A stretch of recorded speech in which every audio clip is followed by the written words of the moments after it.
The heart of the Gulf where sea meets sky and where 3x3 introduces its next World Tour final champion. We are back in the Kingdom of Bahrain for the season finale.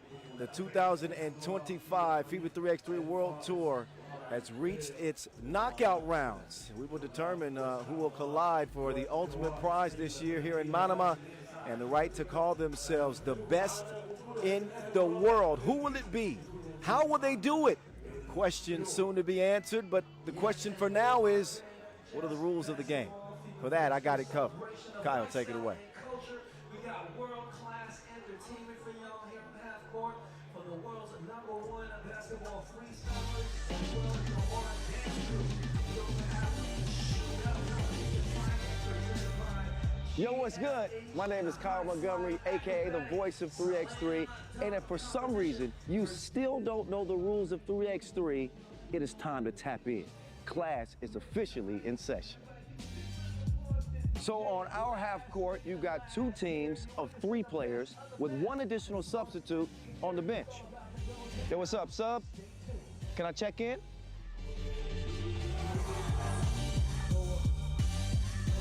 In 3x3, even the ball is different. This is the official Wilson right here. Trust me, it's groovy, baby. This game is pedal to the metal. 10-minute game clocks, just 12-second shot clocks, and a 1st to 21 scoring format for the win. If a team doesn't score 21 points, all they have to do is outscore their opponent within 10 minutes. And you know we keep it street. In this game, we score by 1s and 2s. Anything inside the arc is worth 1. Anything outside of the arc is worth 2. Still got it. And this game is all gas, no brakes. Literally, after the opening check ball, play is continuous. Make or miss, offense turns to defense, just like that. This 10-minute sprint is just getting started. We'll see you at the top.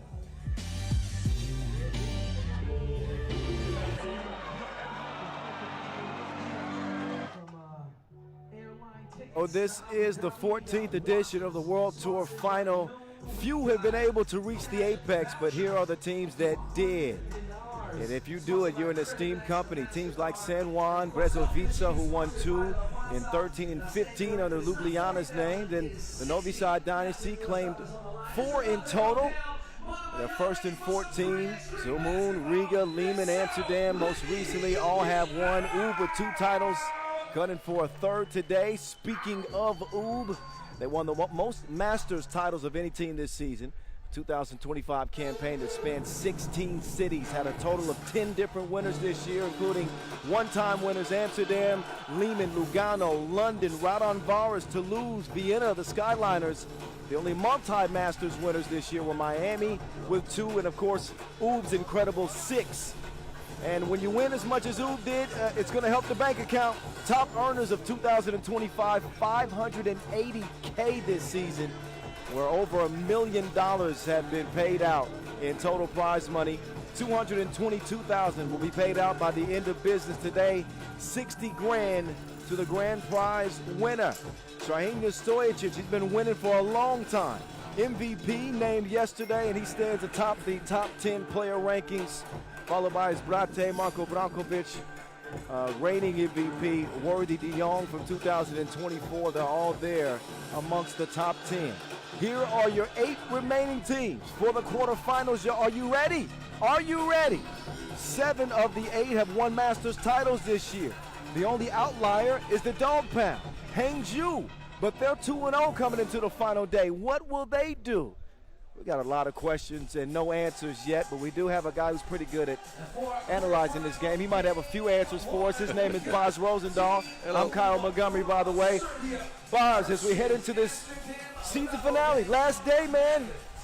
Tell me about this first quarterfinal that is probably final worthy in the history between these teams, UB and Amsterdam. What you got? Think back on last year's World Tour Finals to the quarterfinals of that tournament, where UB and Amsterdam met up. It looked like UB had won the game, and then Jan Driesen comes up with an incredible clutch play on defense, getting the ball to Amsterdam in the last second, and trustworthy with that last shot.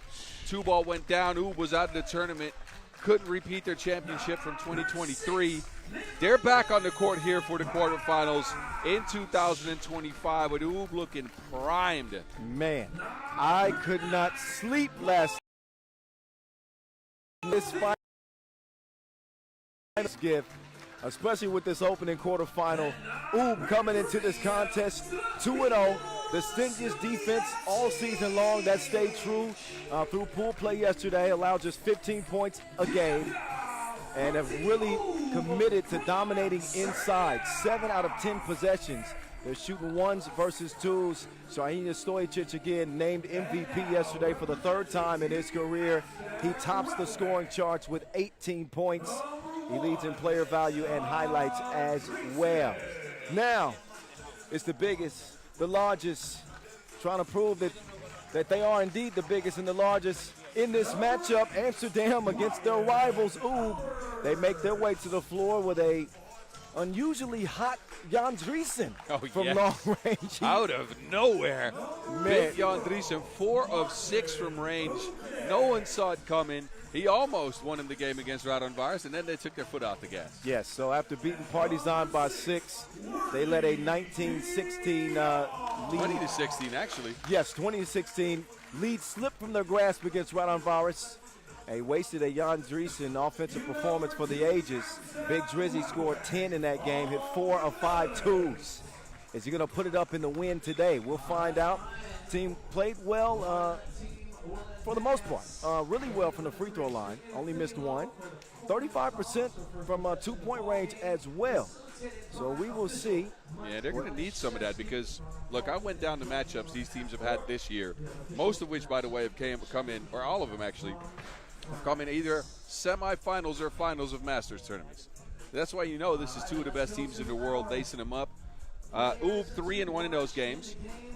Amsterdam in all 4 of those games combined shot 17% from 2, sub 17%, 16.8. Ooh, that is frigid. That is not just good. frigid. The one game they won, Oob also struggled from range. That was an Utsunomiya way back to start the season.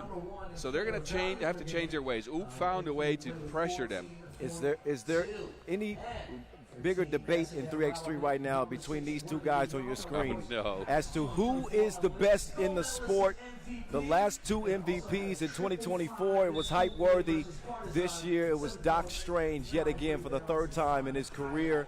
He was MVP in 22 and 23, and here he is again in 2025. This is why you love the game. It's all about the rivalries, the stories, and we're about to witness the next chapter between Amsterdam and Oob.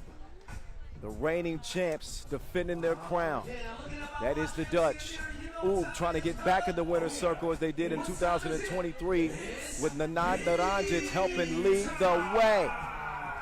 Here we are from the Kingdom of Bahrain in Manama. The 2025 World Tour Final quarterfinals are underway. Let's get it.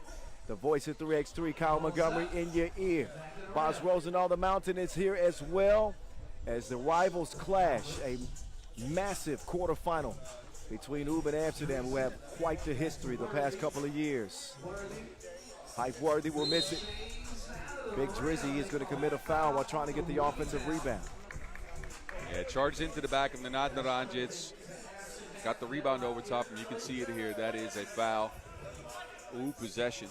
And rebounding might be an issue for Amsterdam in this one because Oob controlled the glass through pool play. Top rebounding squad coming out of pool play. And Amsterdam's bottom 2, at least from the teams that are left. Meantime, it's a new look Nemanja bulldozing over Worthy. He was banged up yesterday. Hype is going to make his way to his feet. Seems to be all right, but here's how it happened. Full head of steam from Nim Diesel. Yeah, that knee hit him right in the mid-frame, right in the abs. And that is a big truck coming at you with Nemanja Barac, just a large human being. 2 teams that were Masters winners, one more than the other this year. Oob wins 6 on the regular season. And Amsterdam take the regular season finale in Bucharest. Their only Masters title came in the last event of the season. None of that matters now. I'm just giving you the history. Marko Brankovic has it swiped away by Martin Valkanek. Valkanek, I think he's claiming that went off of Brankovic. And this is what Amsterdam's going to have to do. This is what they did so well yesterday. They were disruptive with, those tap outs, those deflections, and they kind of got teams out of rhythm, right? By the way, did the same thing. They put a lot of pressure on the perimeter, and that has been their recipe for success against Amsterdam all year long. For yesterday, we saw Doc Strange go ballistic in a comeback win over Riffa.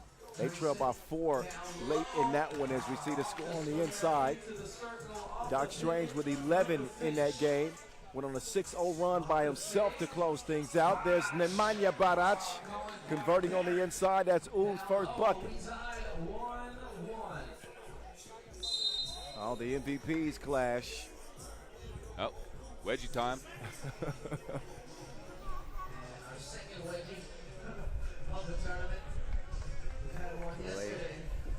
Worthy trying to get past Dr. Strange. He's going to draw the foul, number 3 on U. Valkanek gets free, leans in and draws the whistle. Foul number 4 on U. We've been playing for 1 minute and 8 seconds. They are racking them up. Something that they've had a tendency to do really throughout the year. So far in this tournament, they've done pretty well in staying out of foul trouble, just 6 a game. Doc Strange, baseline, elevation, will miss it. Comes back to the 2025 MVP. Doc Strange taking the long route. Meantime, it's Branquilla taking the long ball. He drills the 2, and we got a 1-point lead for U. The connect, trying to make Nanad dance. Look at the arc on the shot, but didn't put enough protein on it. Doesn't get there. Instead, Strange will loft it inside to Naranjic. Nothing they could do with him but to hold on to the big fella. That accounts for Amsterdam's second foul. You know who came into the venue to support his teammates? Dejan Majstorovic. And it's good to see him here. He's injured, and I talked to him a little bit before the game. He's not at the World Tour Finals for the first time in 11 years. That is rough, and he's struggling with that. I'm sure.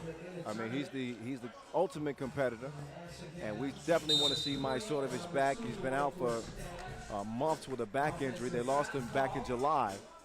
And I mentioned yesterday that I thought that as well as Ub has played, I don't want to take anything away from him. They've missed his coaching on the floor, some of the steadiness that he brought to the team. You're right. For sure. So much love to the maestro. And Valkanek's going to miss dribble that out of bounds. That went off Naranjic's foot. Oh, did it? Yeah, he kicked it out. All right. See, Boz can see the floor at a different altitude than me. He's 7 foot tall. I'm behind the screen. We're both sitting on a chair. Big Drizzy, I'm not sure you want to let him shoot out there. He decides to go back to more familiar territory, and he'll score to Shorty. He was the game up at 3 apiece. 2 is no good. Badac. He's going to draw the foul. Amsterdam wanted to travel. Instead, he's traveling to the free throw line.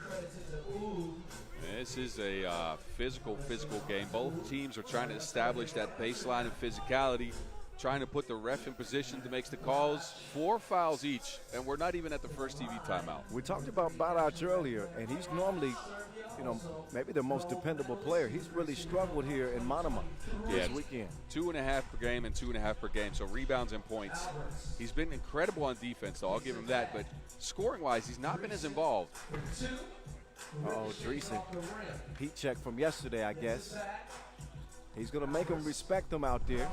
As B Smooth gets to his spot, he will get the friendly roll to go down as Amsterdam go up. Kicked over to the Beast. Branquilla to Nimdita. Back to the Beast. He will step into a 2-piece. Hit one from there earlier. Doesn't this time. Will try underneath, and that won't happen for him either. Out of bounds it'll go over to the Dutch.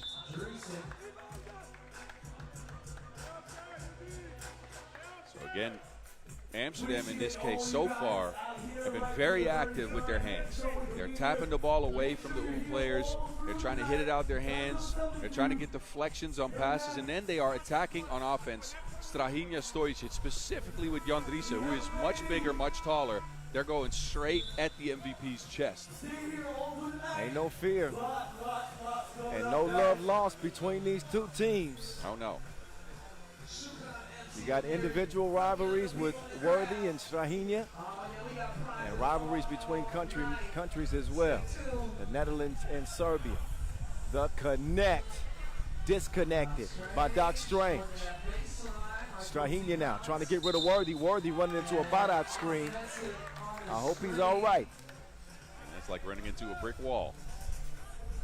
The man is massive.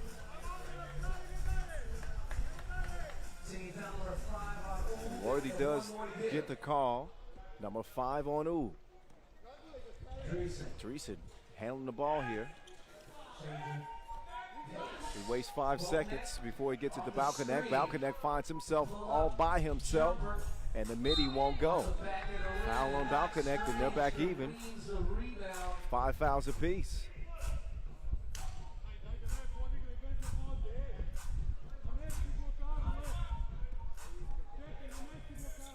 So it was the quarterfinals last year at the World Tour Final where these two teams met. Worthy's heroics. That is some power.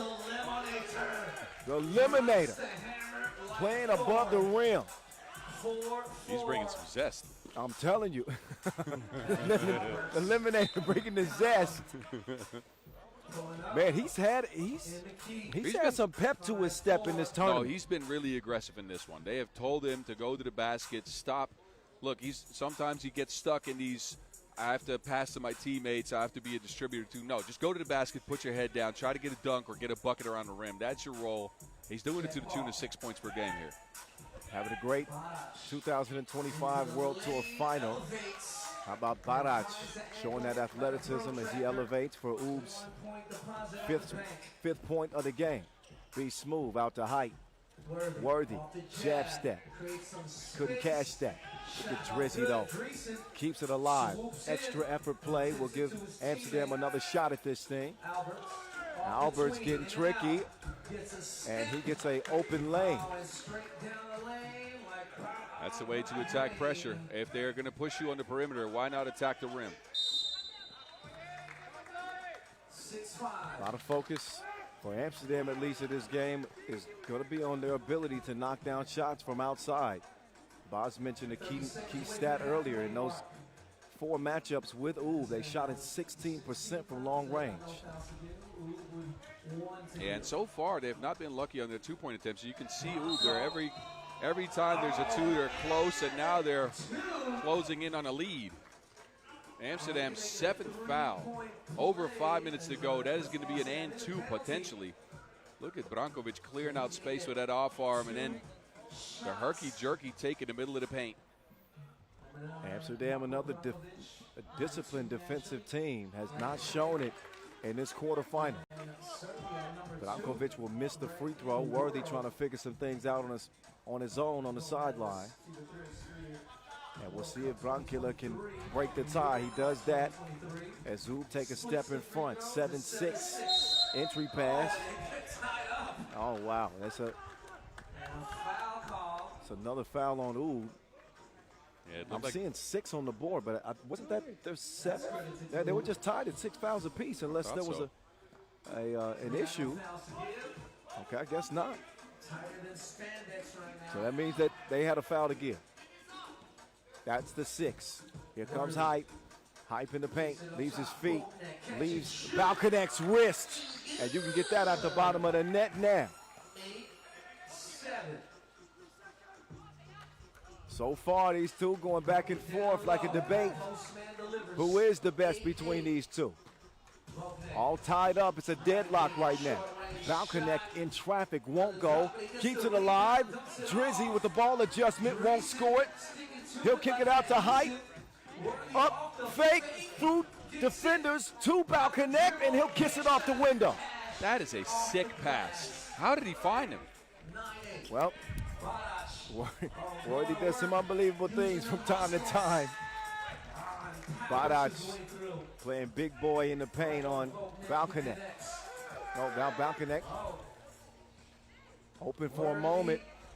Well, these two has not been going. 33% in this tournament, but about 24 on the year.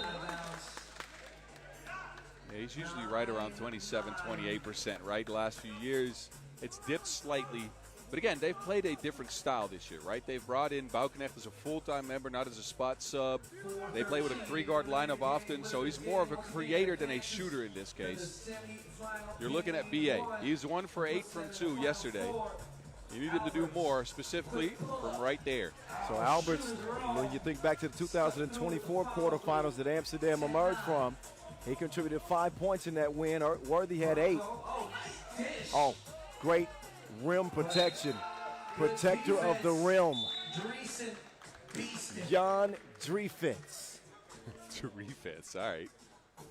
And a 10-9 lead for Amsterdam. Damn. 3:51 left as we head into our final media timeout. A reminder for those of you who may not know, it is show up against shown out time. These are the knockout rounds, single elimination action, until we crown a 2025 World Tour Final champion in Manama. Hey, and look, Amsterdam in this game has been holding up pretty well. Think about it. The 3 losses to UB this year, 22-15, 22-12, 21-11. Right now they're up with 3:50 to go. Yeah, Oob one-handedly. Alberts put on the brakes but couldn't break him off. Defensive rebound goes to Nim Diesel. They'll work the two-man game from the left wing. The beast now gives it up. Can Badac finally hit one? Question remains to be answered. He's off the mark. Worthy trying to do some basket weaving. Now his body's on the floor and tied up. And a warning issued to Oob. As Naranjas felt like he was fouled in the midst of that scrum. I think he did feel like that, and it's also a moment as a player where you're kind of mad at yourself, right? Because look, he gets to stop here, dives on the ball, can't quite control it, but in this case, he has control of the ball, and now he loses it because it's tied up. He touched it last. That means Amsterdam will have possession here. Jump balls is but good. They are going to look at this. Okay, all right. They're going to see if that possession was really considered possession, right? Want to make sure that they're staying on top of every call and giving each team, the best opportunity to win. Play like this needs to be looked at, and that's exactly what they'll do. You'll see Worthy dribbling through. Naranjic, does he ever get possession? I think he did, Boz. I think he got both hands on it. At least a one-hand palm on the ball while it was down on the floor, right? That counts, I think, as control. Yep. 3:22 officially left. Quarterfinals underway for the Kingdom of Bahrain. Worthy, quicker than a quickie. Makes his move right, straight to the rim. It's pretty quick. Depends on who you're talking about.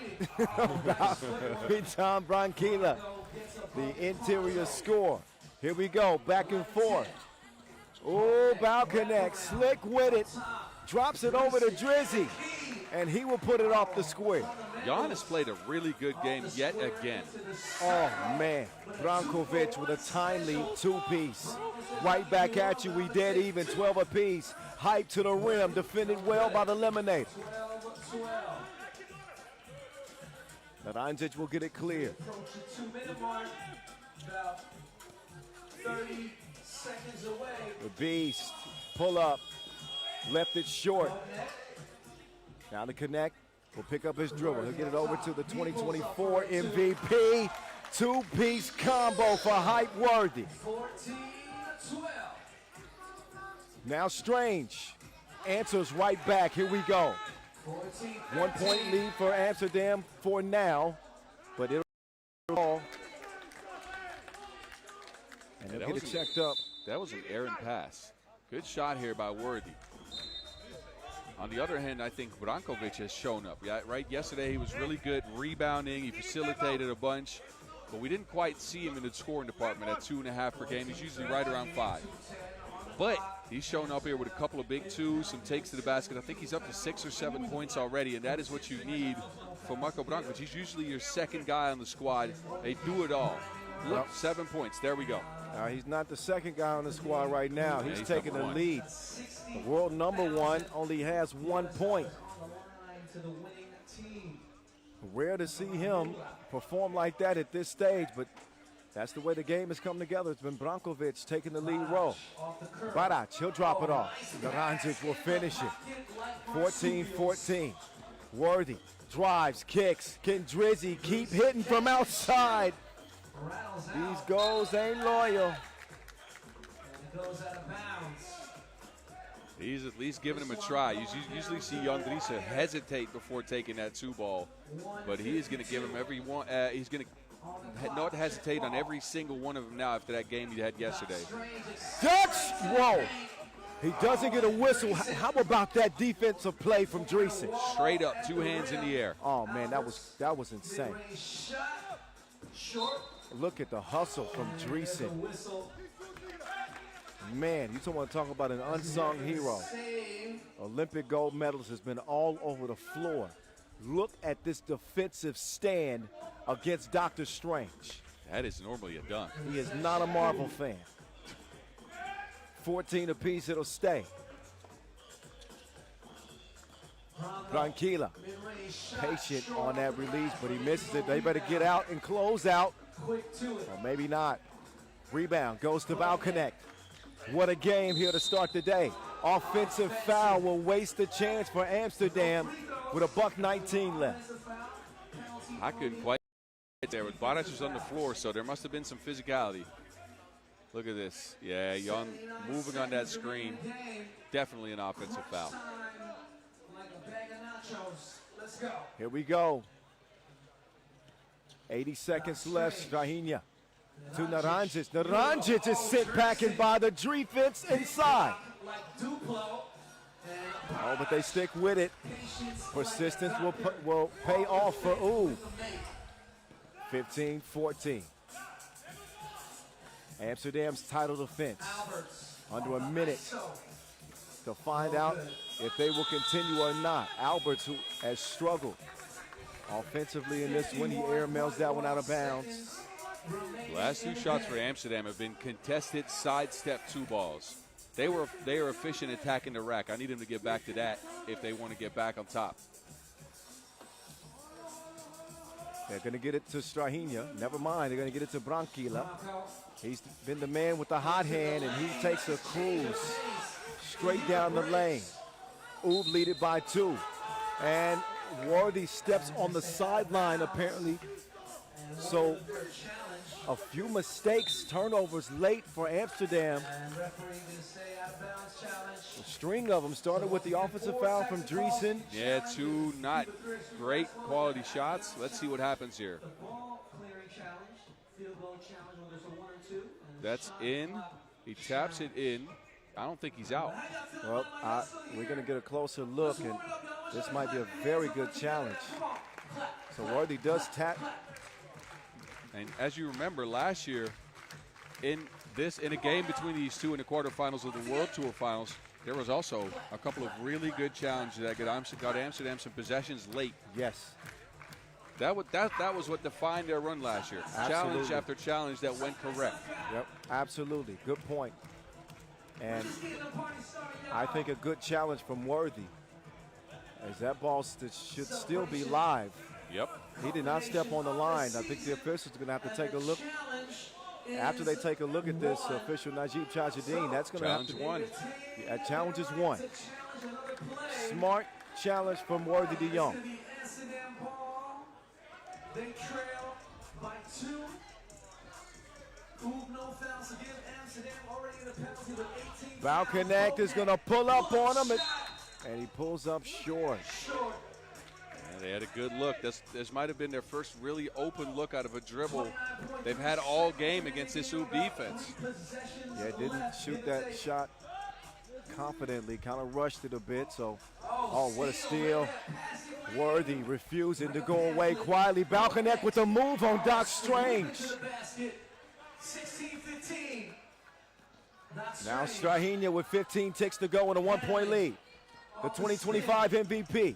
Up top to Brankovic. He won't hit it. This quarterfinal comes down to the last 5 seconds. It's Worthy getting to the rim. Worthy with one more go. He's blocked out of bounds. There will be some time left before the final horn. I think they might get a sliver of time to get a shot up. He looked like he freed himself up for the move, but while doing it, Worthy lost the ball midair. They don't get no closer than this in the quarterfinals. Two rivals coming down to the final few ticks in a 1-point game.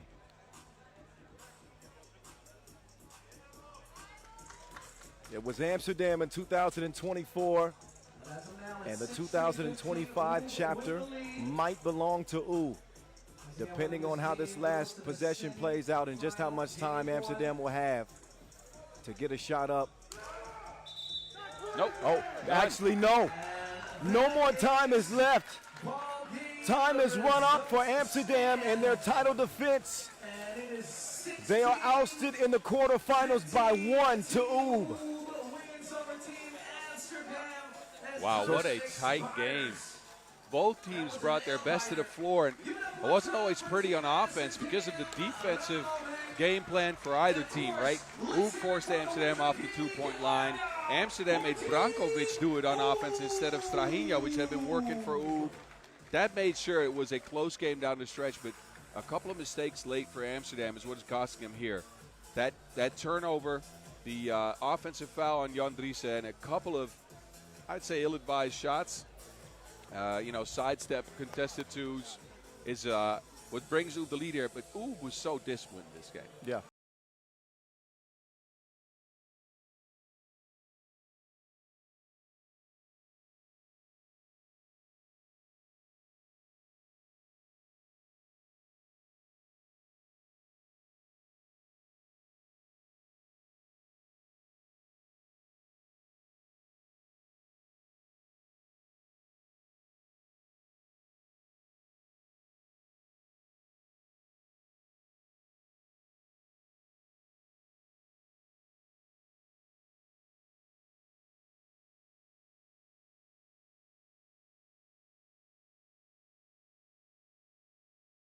Heating up.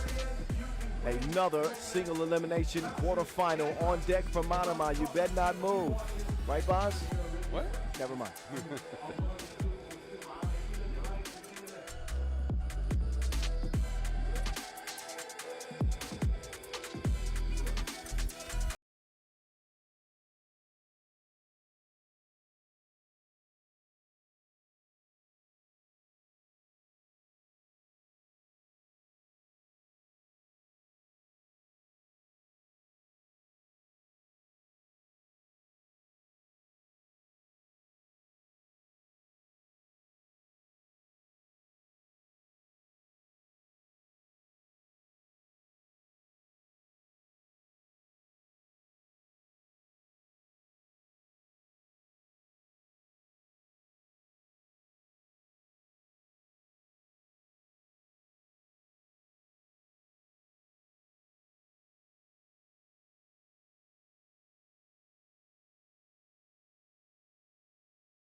Who will await the winner of this quarterfinal right here. Boz, you were talking about the top of the bracket just being a couple of blockbusters. Yes. All right, how would you describe what we should see in this matchup between the Skyliners and Miami? That is going to come down to what version of Miami we're seeing. For 18 minutes in their first two 10-minute games, they played bad. They could not figure out their offense. The backdoor cut was non-existent. They shot a terrible percentage from 2. They even shot a terrible percentage from the free throw stripe. And then James Parrott came alive and turned their whole tournament around. I thought they were going to lose, and all of a sudden James Parrott woke up, and they found their offense. He's at 7.5 per game. If he can continue that and he can drag his teammates with him, then this will be a good game. Yeah, I don't mean to cut you off. I'm thinking about that game against Chongming, that do or die. Parrott scored 7 in a row, Bonds, for Miami. Yep. 7 in a row. They ended the game as a team on an 8-0 run. Yes. And that was the win that got them in. They did not look good yesterday, but I think that those type of performances should be a wake-up call for a Miami team that, outside of what we saw yesterday, they've been the most impressive team in the league, I'd say, the last month. 2.5 months, I would even argue with you. But, yeah, agreed. But that came down to Henry Caruso playing at such a high level, and he's at 2.5 points per game. Mitch Hahn, their main shooter, 3 points per game, has not hit a single 2-point shot. If they can get those guys going, they're in good shape. But don't sleep on the Skyliners. Yeah, I was going to say, because they've been on the rise, too, here of late. 4 games yesterday. Won 3 of them. Should have won 4, honestly, because Liman beat them on a last-second shot by Andrea Milutinovic. Magically went in. If not, they win 4 games. They're on the other side of the bracket. But they play slow, 31 possessions per game.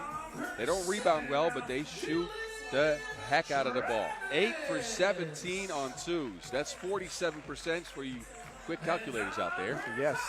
Well, you math majors out there, and that was the best percentage of any team in the field. Skyliners, one of day one standout performers.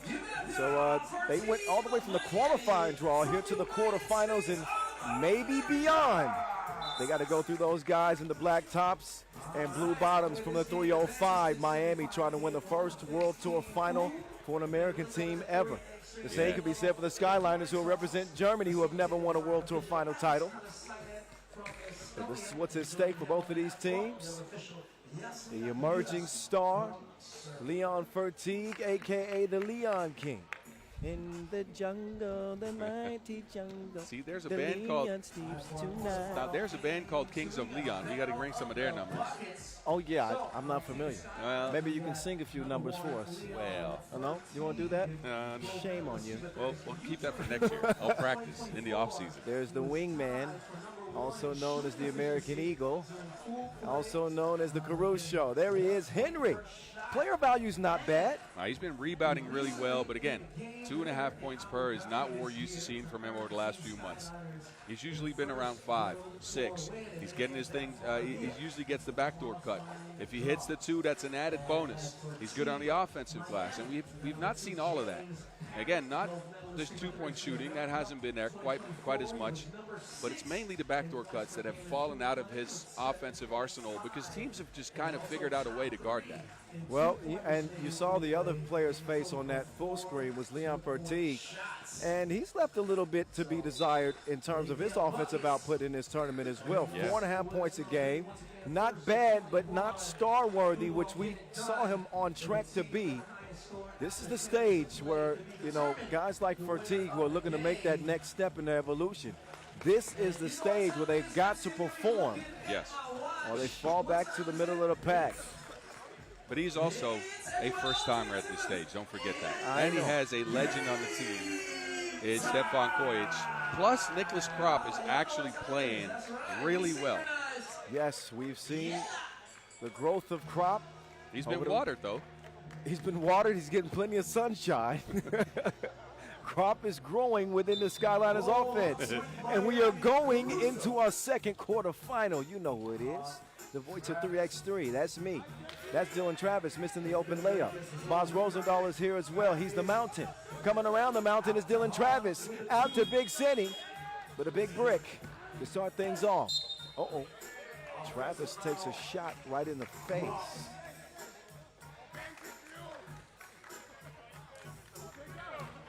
And Dylan is hobbled as he's heading to the sideline.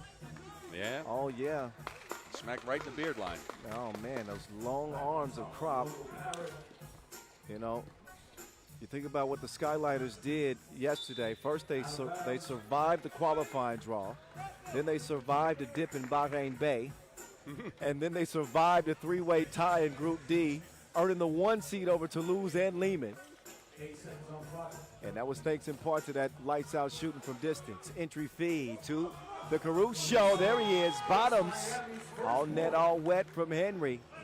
This is why the guy is over 75% on his one-point attempts this year. 2-footer fading away, and he's such a high jump before he releases the ball that no one can get to him. Yeah, Caruso with a little extra bounce in his step today. Got a chance to talk to the guys earlier at the hotel, and they really feel like they've been reborn. They've got new life. Crop heaves it up. Almost worked a miracle, but it goes off the back iron. James Perry, who played hero yesterday, gives it up to Hank. Hank to the rim.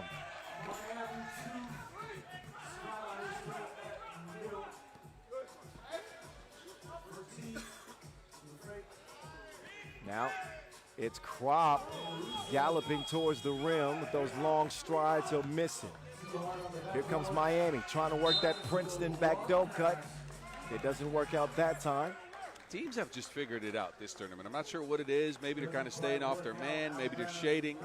But that backdoor cut has just not come alive for a team that's so dependent on it. That's true. Teams that have plenty of time to game plan. They're well studied, and we've seen the fruits of those labors as Fertig gets to his spot, but he is denied. No shot underneath the rim is safe when James Parrott is there. I guess you could say the same of Chef Coy. He sends that dish back. It's the wrong order. Came in cold.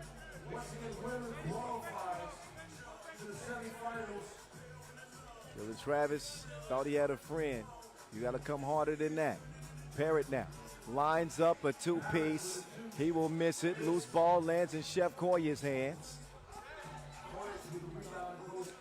Koich up top to the Leon King.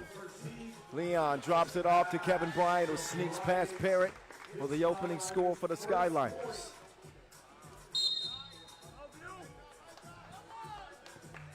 And again here in this quarterfinal, a couple of Masters winners this year. Miami took 2 in Shanghai in the Utsunomiya opener, and the Skyliners win it in Macau. Over Miami, by the way. Over Miami, true. Miami do own a 2-1 lead head-to-head on them this year. Yeah, you're right. Miami winning at the Baoding Challenger and in Vienna. That was the Abu Dhabi final. I said Macau, I misspoke. Yeah, no, Abu Dhabi, you're right. Abu Dhabi, that's right. Koyich trying to make the move on Big Cindy. Oh, deep in his bag. Chef Koya reaching for some ingredients. Caruso, two-piece on the way. Narrow miss. Finds his way into Big Cinnamon's hands. He finds his way out to Koyich and contests the shot. Kevin Bryant scrapping with Caruso.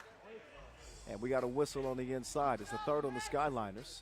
Miami haven't committed a foul yet. That's one highlight for Miami of many, I guess, in this tournament. But they have stayed out of foul trouble. Oh, wait, never mind. I'm looking at the wrong stat. Erase that. They have fouled. They have just not turned the ball over. Yeah, they haven't turned it over, but no, they've been picking up too many fouls. What's your study material?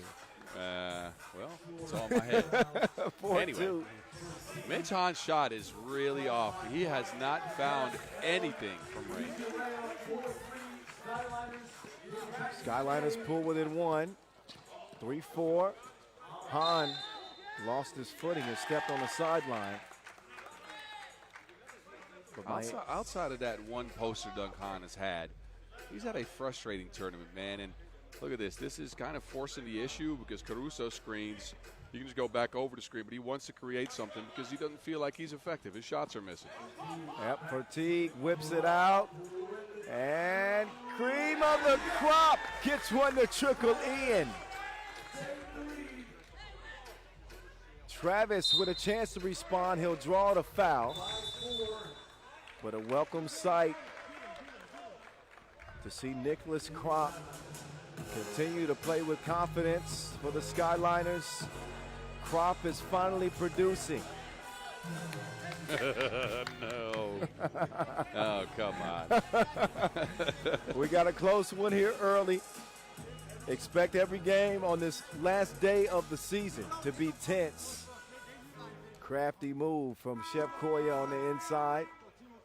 And while Han has struggled with his shot, he has been able to convert on the inside. Skyliners can play that pick and roll action too. Featuring Kevin Bryant here early in this one in a 5-4 lead to start. Here to officiate this one, by the way, is Yasmina Juric and Alex Talasainen. Shout out to Eva. She's watching back in Novi Sad. She says kisses to me. I say kisses back. Mwah, mwah. There you go. 5-5. Swung over. KB out to Crop. Couldn't get it to go. We got a whistle underneath. And a scrap for the rebound. That'll be Miami's first there. Ball up top, the boys in blue. Skyliners. You wonder with these three players on the court for the Skyliners if they're going to go back to that heavy pick and roll style that they're so used to. Bryant's been so good this tournament. He did get banged up yesterday, so I'm curious whether that affects him or not, because he got fouled really hard. Remember, inadvertent play, but pulled by his neck. Yeah. But he was so good yesterday in screening, getting open, and getting layups to go. Koyach uses that Kevin Bryant screen, but he can't make it count for his squad as the Caruso will get it cleared. Air Parrott. Has he? The Slim Reaper sneaks past Bryant and finishes with the lay. Fertig, drive, kick, Chef Koya. Yeah. It's a great equalizer, man. The Skyliners have that two ball in their bag. They've had it all tournament. And now Han is missing layups. Could have tied the game. Instead, it's 7-6 and potentially getting worse. There's Parrott flying in. And Bryant keeps putting himself in jeopardy with that ball fake. Yep. That's the same type of situation yesterday. Yeah, good thing for him. James Parrott is way more athletic, so he kind of just jumped over. Kevin Bryant, one of the unsung heroes, I think, in the league this year. You know, but always dependable in his role for the Skyliners, sacrificing his body and contributing in the ways they need him to, even at the free throw line now where he's struggling. Parrott, unselfish play, but Miami come up empty on the possession. Quick ball movement from the Skyliners. Fertig is bottled up, and he's running low on time now. 3-2, only one to shoot. Tick, tick, boom! Kevin Bryant just in the nick of time. And the Skyliners lead it by 4. And again, Miami has struggled on offense. They are getting bad looks. The quality of shots is low. They're missing all of them. No backdoor cuts yet again. They're heavily dependent on Parrott creating everything right now. When you think of the Skyliners, does defense come to mind first? Smartness, probably. And yes, defense as well with Crop controlling the paint. But Miami finally gets something. And we already know Miami is a heavily momentum-based team.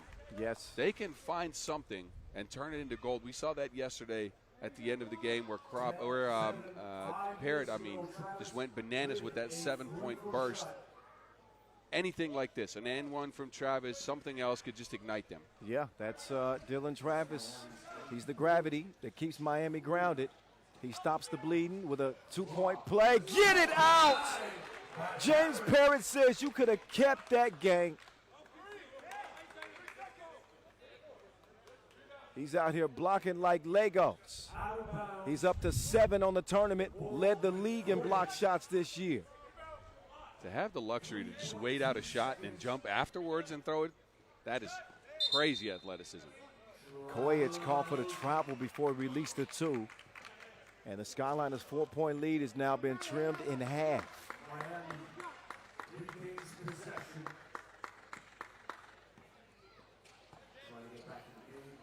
Now Parrott will contort, gets his own rebound, and finishes what he started. Crop will sprint out to the 2-point arc. He gives it up. Miami's defense a little bit off balance. They've settled in now. 4 to shoot for the Skyliners. Crop with the rock up to the Leon King. He hit him with that Awima way. 2-piece plus the He hit him with that at Wimbo. Oh, the Leon King. Put it up just over the wingtip of Parrott and drills it. What a play from Fertig.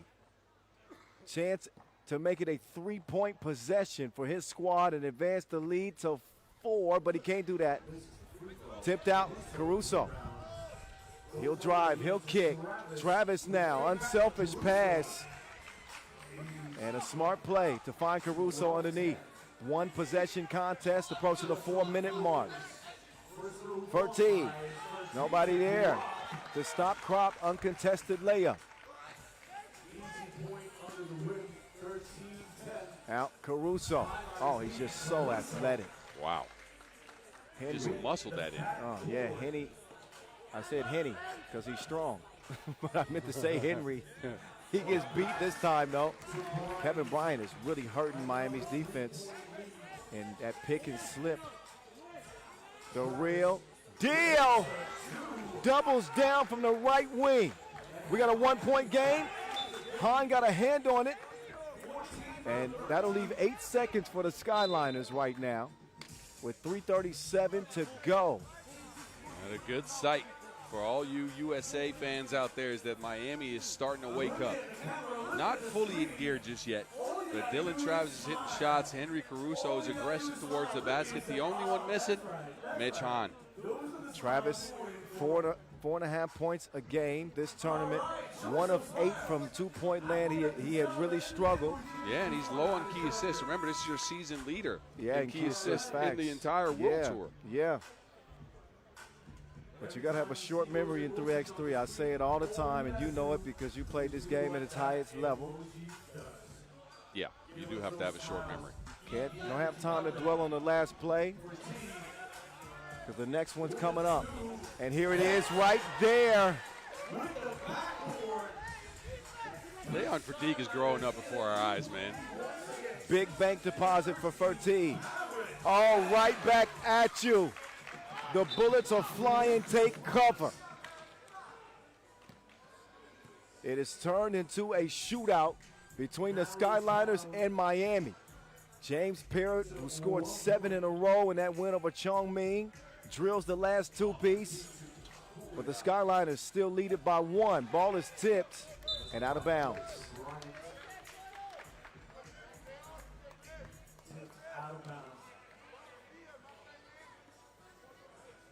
.309 officially left. Fertig taking back over with 4.5 ticks to go. The Leon King.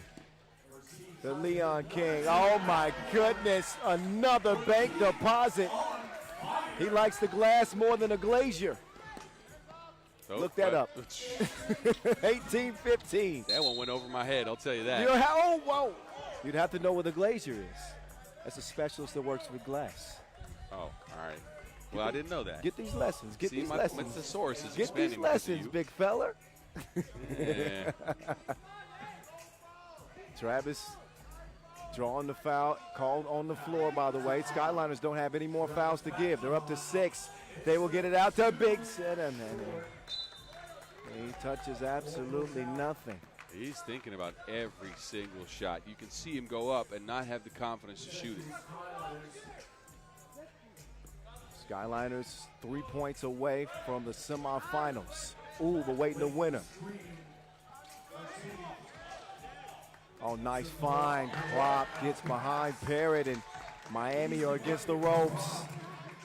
Up fake, Parrott with drew the contact. I think he should have got a whistle there. Yep. He did not get the whistle. So Dylan Travis will try one from the corner. It won't happen. Crop could end it here, but he is stripped. Just over 2 minutes to go. Parrott crossing, getting to the baseline, kicks it. Active hands from Fertig even when he couldn't see the ball. He's got eyes in the back of his braids apparently. But that's the importance of keeping your hands active. And possession goes to the Skyliners.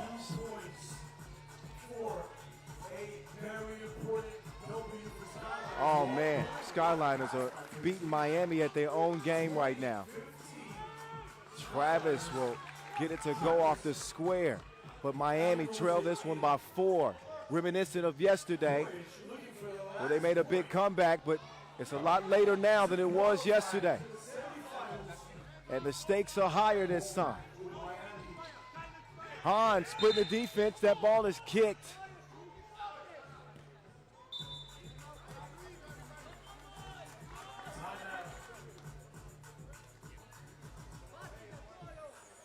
Right, Skyliners are beating Miami at their own game, forcing 2-on-1s against towards the basket. Right, going at the hoop, 1 defender, 2 offensive players, and kind of being patient is what Leon Fertigue did. He waited, acted like he was going up, and then he gave a pass to his teammate for a free layup. But these were the backbreakers so far in the game.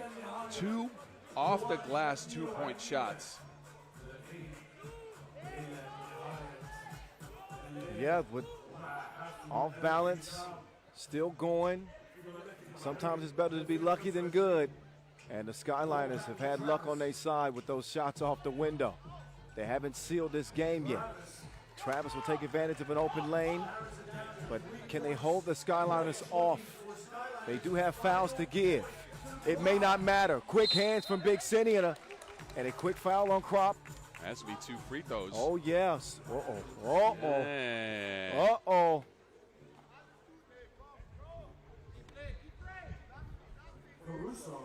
We saw yesterday that a 20-16 lead doesn't mean anything.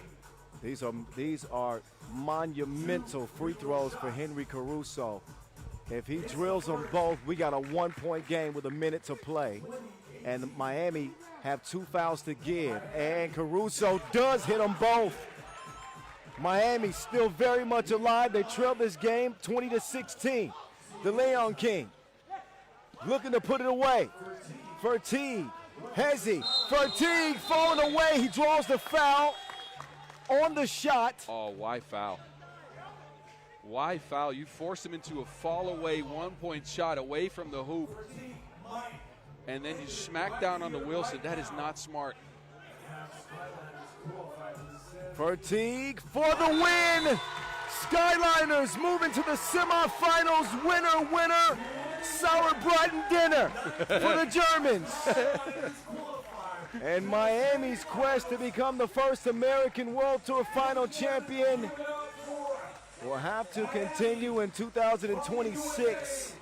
Not this year. Skyliners from the qualifying draw to the semifinals for a date with Oob.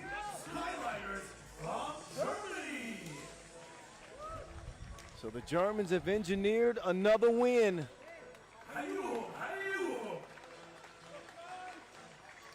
Fertigue and company all smiles as they leave the court. Man, what a game.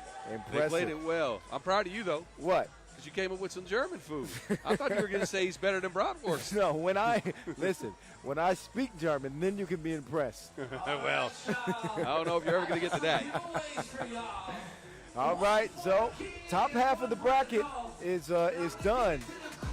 Ooh, by 1 over Amsterdam. Skyliners hold off a late Miami charge to advance themselves. The next quarterfinal we will see is Toulouse matching up against Hangzhou. And that'll be coming your way at 5:20 local time, so we got about 20 minutes between now and then. Highlights, and nothing but respect to the Skyliners who got it done. Cooling off the Miami boys from the 305. 20 minutes away from quarterfinal action continuing here in Manama from the Kingdom of Bahrain. Don't go far. I'll find you. You will? Yes.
رجع وتآزر فريق الرفاع اللي راح يلعب ساعة 6 إلا 10 في الساعة. نبي نشوف الكل موجود في المدرجات. يعزل الفريق البحريني. يعطيكم العافية.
But something comes with it, all right?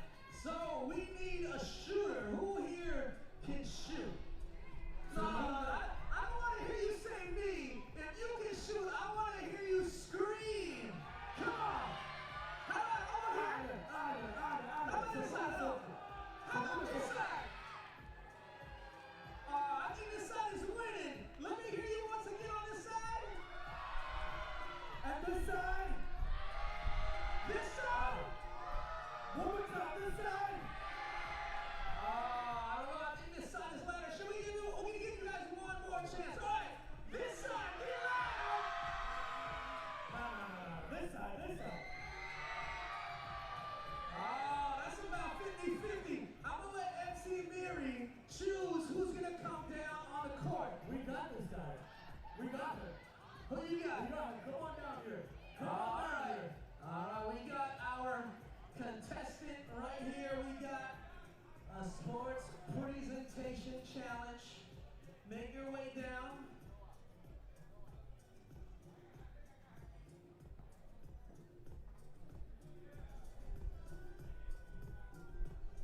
All right.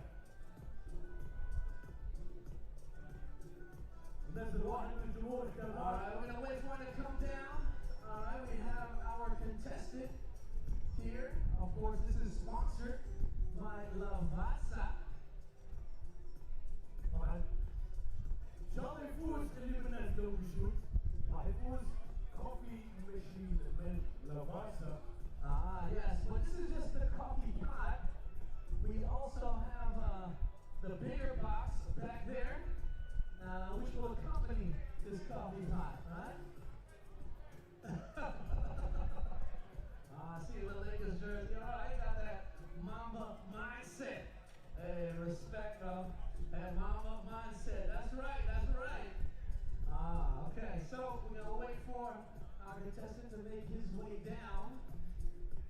Bitte mal zur guten Seite. Coffee machine. Yes. And me.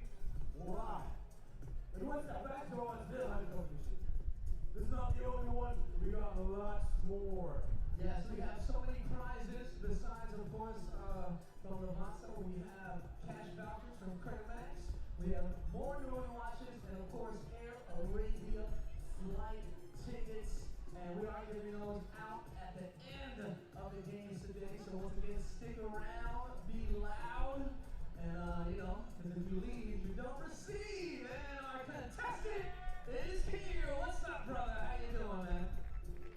What's your name, bro? Louis. Okay, where you from, Louis? Oh, North Carolina, East Coast in the house. Tar Heels fan? Okay, Duke. All right, that's what's up, Duke. Okay, so we got a challenge for you. We're gonna go to the big screen. Shuf El Shasha. North Carolina in the house. Hey, Tim. I heard you can shoot. I challenge you to shoot a shot from the 3x3 logo. Oh. Three chances. 3. You said you were you gonna show us how it does. All right, hold on. Before you shoot, we want to hear the crowd get loud for my boy right here, Louis. Everybody, give it up one time for Louis. All right, you get Louis. 3 attempts, bro. Ooh, okay, that was close. Reaching it. I believe. Ooh, okay. You have to wait for that breeze. There goes that little wind. And, hold on. Another shot. Another shot. Hold on, I can't hear you. Should we do it? Oh, it's a say yeah. Say yeah. Yeah. All right, let's go.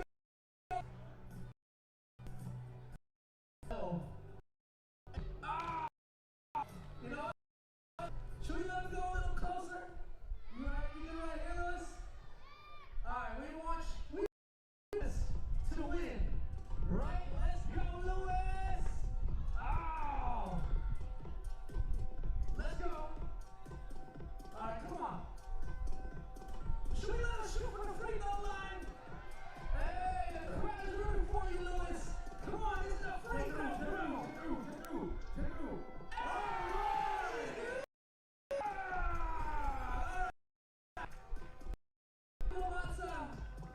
Louis, you win this, but this is not complete. You win the whole this. Lavazza coffee. Should be careful. You got muscles. Hey, should there was something you want to say anything to anybody? Put up y'all for Louis! And big thank you, MC. That's going down. Team of 3x3 World Tour Manama Finals 2025. And we got more prizes all night. Stay tuned, y'all. Jetzt was so mumkin zum Schuh und das Blut Tag.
one and only, Cole Manasian. By the way, we just wanted to say, FIBA X3X3, fantastic competition, fantastic crowd. Today we're just going to ask a few questions. Go. What do you think of this competition and the setup in terms of basketball in Bahrain? Good evening, Bahrain. Very good competition. Thank you very much. Thank you, Bahrain. So, we have the LA 28 Olympics coming, and we are currently standing on home ground of Bahrain. What is your expectation leading into LA 2028? And what should Bahrain be expected? We have our translator over here. So, Tariq.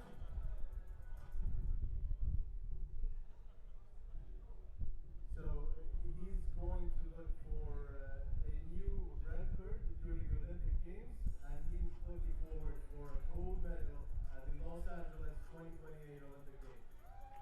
Did you hear that? He said he's going to bring back a gold medal from LA. And if you're in the house and you support Bahrain, let's give him a big house of applause.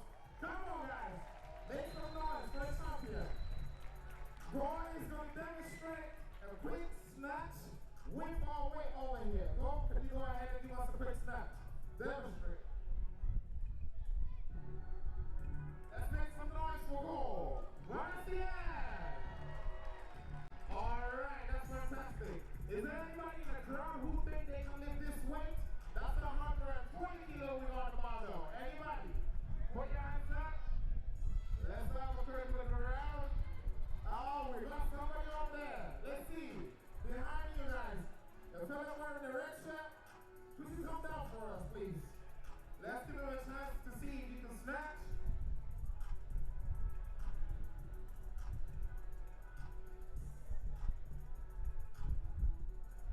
And just to give you a quick notice, if in between the games we have a setup in the front area, the zone, we have a competition going on, please pass by, come and have a look, support the athletes, and also if you want to test out the weight, we have some setup over there that everybody can try. Okay, so you are more than welcome to join us after this. Young man, how are you? What's your name? Same. You think you can give me a shot? Okay, let's see. I've given that weight before. Just safety check. Are you giving that weight? Okay, we're going to see. You still walk on in, right?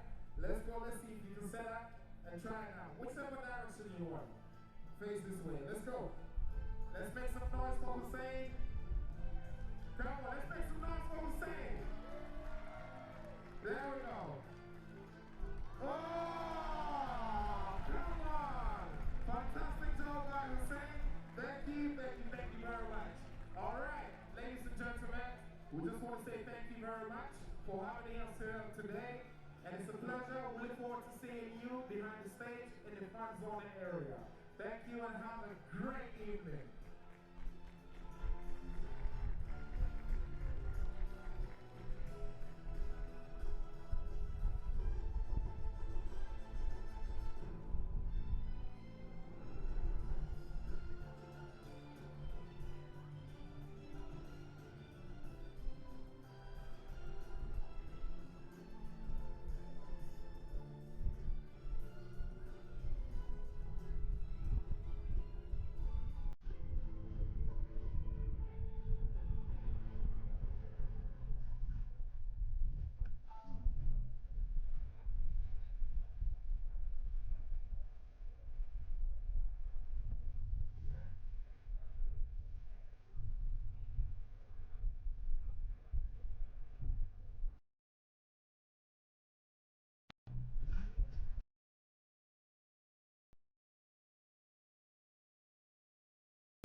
Half of the quarterfinals are done as we welcome you back to the Kingdom of Bahrain here in Manama. More good stuff to come and another electric matchup in the quarterfinals. Here's how Hangzhou and Toulouse look by the numbers. Toulouse not really known much for their offense. It's been the defense that's keyed their run, and it's certainly been the offense of the dog pound, Hangzhou, with Killer, Kaludetovic, and Milos Jovanovic leading the way. They come into this quarterfinal undefeated and looking strong, although they were a heavy underdog, a dark horse coming into this World Tour final. What has Hangzhou done so well, Boz, that has allowed them to come to day 2 undefeated? It's come down to 2 things, actually 3 things. 1, 38% from 2. They are shooting the Wilson well. 2, 11 key assists, which is second out of all teams left here in the field. So they are sharing the rock. They're finding each other, especially on cuts to the baskets, because remember, a key assist only counts when the pass hits somebody that's in the key, in the paint. 3, this team has found balance. They're not overshooting the 2s. They're not going crazy on fouls. Now, they got 9 fouls per game, but they get fouled 9 times per game. Yeah, I was going to say. Right. So that kind of equalizes. But they're also not showing too much negative emotion in the sense that we haven't seen them bark at the refs, bark at each other. They've been a together unit, and their defense has been subliminal. Specifically, the way they've taken teams out of their preferred actions. The post-ups yesterday for Chongming for Forte, non-existent. Miami took them out of the backdoor cut completely. How about that? The dog pound not barking at the officials or barking amongst each other. Did you do that on purpose? No, but that was quite good. I'll take it. That was quite good. Gordon Vidovic Bones is leading the scoring charge for the dog pound at 6.5 per game. How about Les Bleus? Ici c'est Toulouse. The Frenchman trying to turn the corner on what has otherwise been a pedestrian season for them. Won Masters title, made it to the final of the World Tour final last year, and trying to move one step closer this time around. There is Franck Seguela, a.k.a. Francais, representing his country to the fullest. 6.5 points per game to lead the way for Toulouse. 38% from 2-point range is Seguela, and looking to put his best foot forward here with 10 minutes on the game clock. Single elimination action under the lights here in Manama. Yeah, and think about it. Seguela, he's 38% from 2. The team, 21%. Burr. That is rigid. Yeah. They're scoring 16.5 points per game. That is not enough. They're also rebounding the ball horribly at 10.5 per. It's also not enough. But, again, as you mentioned, their defense is really good. Suhard has been the sore toe to me. And I don't want to single him out like that, but in this sense, his key assists are down from 5 per game to 3, or at least from 4 per game to 2.5, right? The key assists are not going for Hugo Suhard. Yeah, he's not shot the ball well. Yeah. And on the other hand, he has been attacked on defense. Yeah. Either in a switch or when he's playing over, teams are going at his throat, and he's not held up that well. So I want to see some improvement from him if Toulouse wants to make a deep run again, like they did last year at the World Tour Finals. You just saw Filip Kaludetovic and Franck Seguela on your screen as your star players to watch, and those two guys are playing well, especially Killer Kaludetovic in game number 2, that victory over Chongming. They were down 19-16, and Killer hit back-to-back 2s in an 8-point spree to win it for his squad. Again, as they come in 2-0, they started off yesterday's action with a big win over Miami to set the tone. Cujo and Bones combined for 14 in that one. So if they can settle in defensively, stop fouling so much. I know that they've drawn more fouls than they've picked up, but still, and take better care of the ball. Hangzhou want to keep this Cinderella story going. We'll see what the French have to say about that.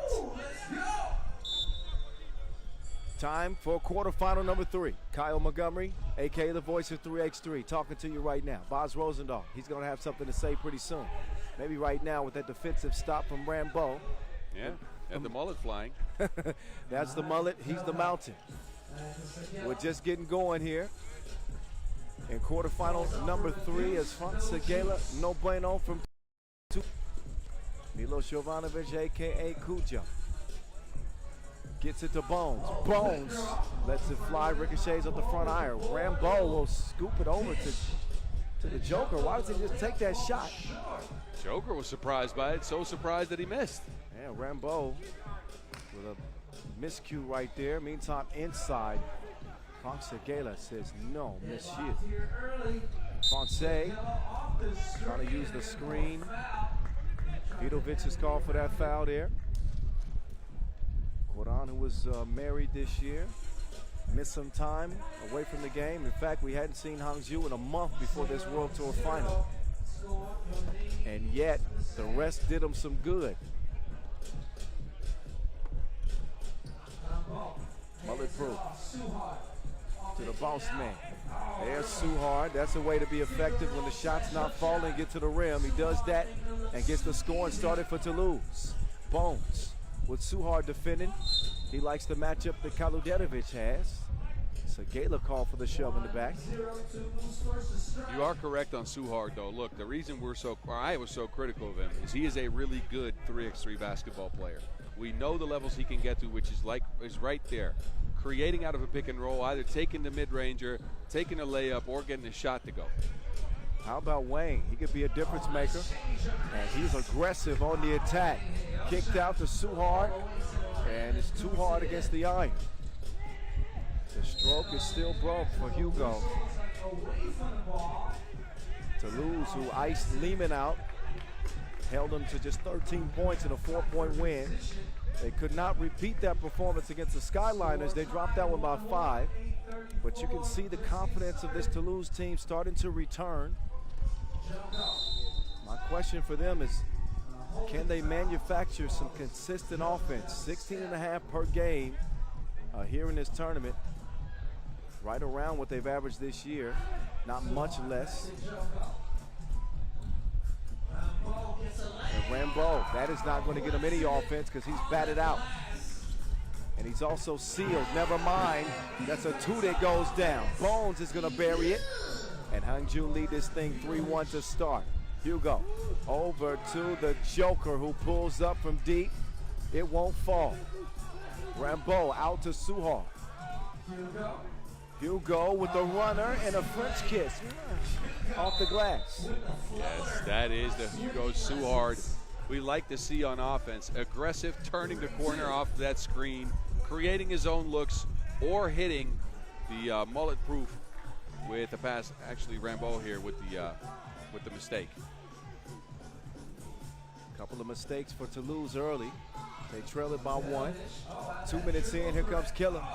Kaludenovic, oh my goodness, watch your meniscuses between his knees. Oh, wow. Francais with the floaty. It'll go, Toulouse back within 1. Killer, jab step. Milos swings it. Wang, off target from deep. Kaludenovic is grabbed by Segala. Forgot to box him out, and Killer sneaks around him. Forces Segala into Toulouse's 3rd foul. In fact, both teams with 3 fouls. There's the last gentle touch from Segala on the run, and Suhard doing the same, but using the square. Beautiful entry pass from Killer.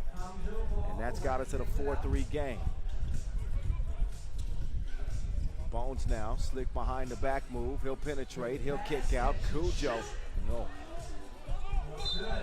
Look at the activity for Wang. I know he's been a spot substitute for them. They have not fully trusted him with a lot of time on the court, but he is getting to every loose ball, and he's crisp attacking as a second side offensive player. Look at this. Here comes Hao Tian Wang, bringing all the fakes and counterfeits that he can. Gives him a bucket. Segala to the cutting, Paul Joko. And he will draw the foul.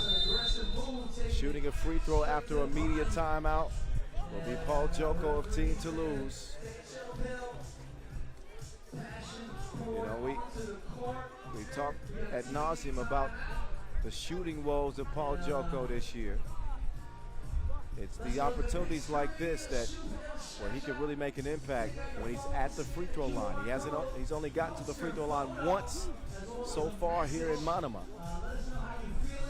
That's been a make, and I think he's tried to get there, because what I've seen from him is you know, he's reluctant to take shots now because teams are just leaving him open, and it's a mental game at this point. But he has gone hard at the drop coverage that teams are applying to him. He's going to the basket, trying to hit a body, and then finish up an over you. And so far, one trip to the free throw line. But I mean, I've liked what Joko has done. He's picked his spots. Love his defense, but the offense has certainly been in question.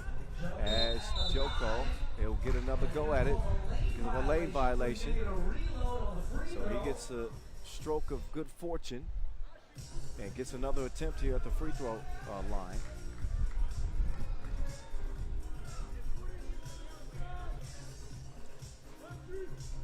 Joko, one more again. It's the same result, but it's Rambo who saves his bro. Offensive rebound. Joko navigating, gets to the rim, but no buckets to speak of. Hangzhou's lead remains at 2. Bones now driving right into Joko, forced to give it up. Killer, jab step, step back, on the way at the horn. Killer.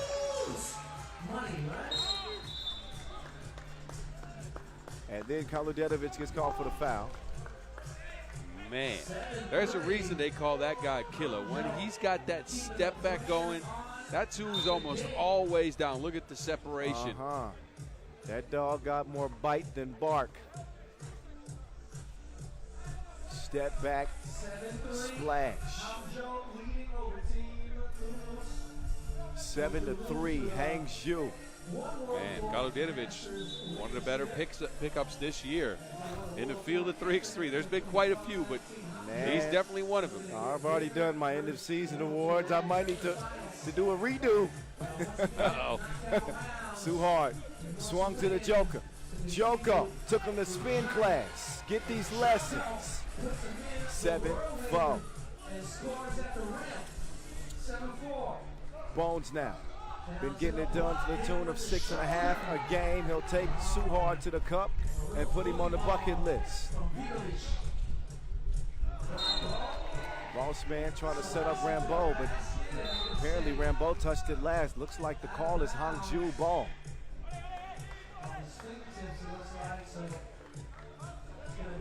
Closer look at that. Well, it's not going to help us much.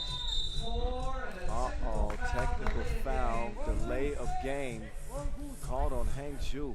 This is where I said balance is needed for this squad. They get into these phases where they over-foul, they get into it with the referees. Not saying it's happening now, but they're at risk of it. And look at the score. They were up 8-4. This just gives Toulouse more life. Yeah, especially after Segala cans the free throw.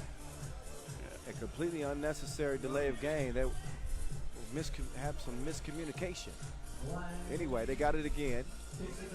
Killer, who just hit the last 2. Killer. Off balance 2 attempt. Won't go. Now he's pestering Suhard.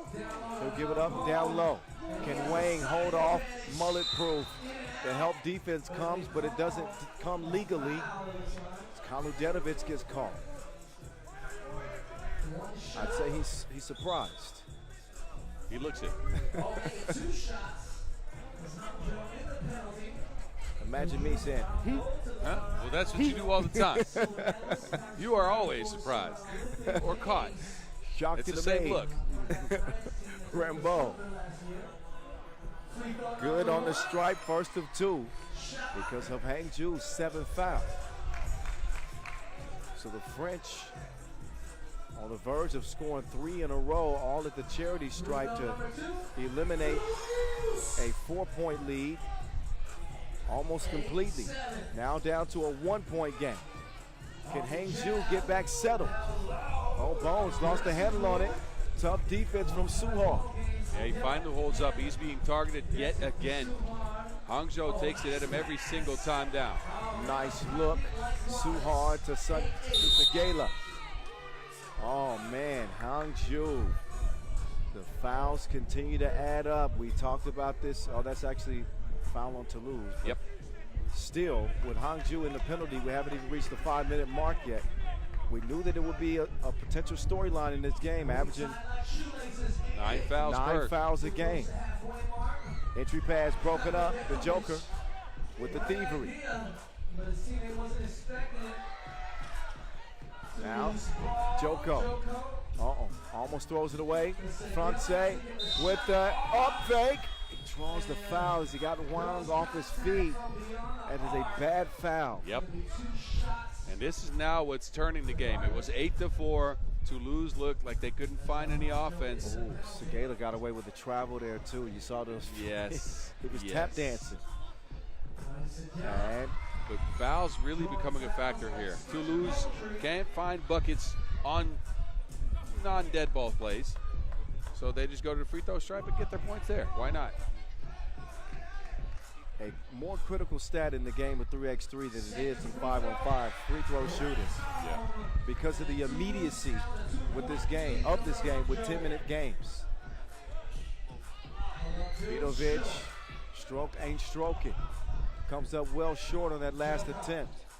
Toulouse have now jumped in front 10-8 after Hangzhou led this thing 8-4, 6-0 run, and here come Les Bleus.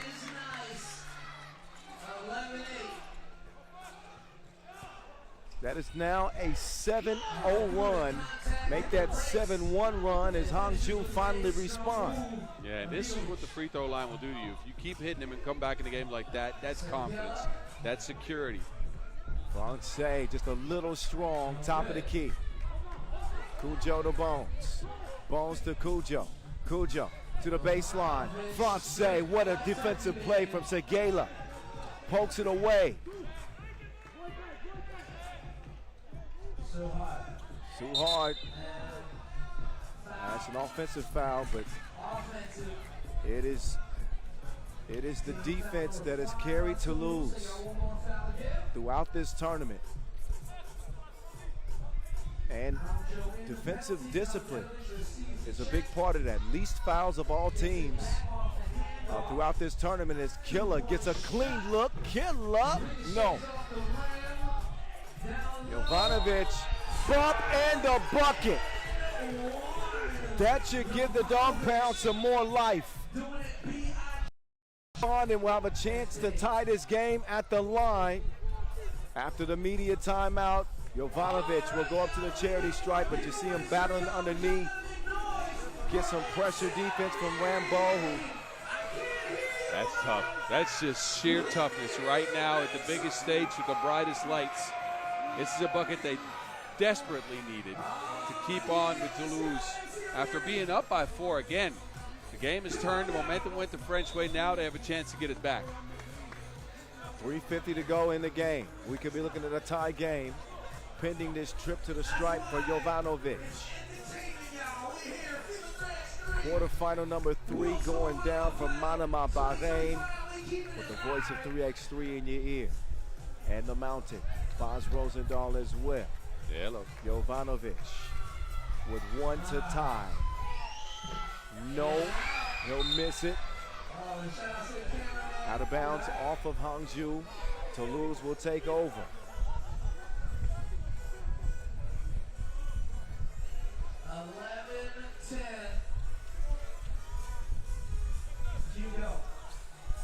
Hugo with the step back pull. A misfire from the boss. Up top to Francais. Center of the lane, drop off, set up nicely. Suhard to Rambo.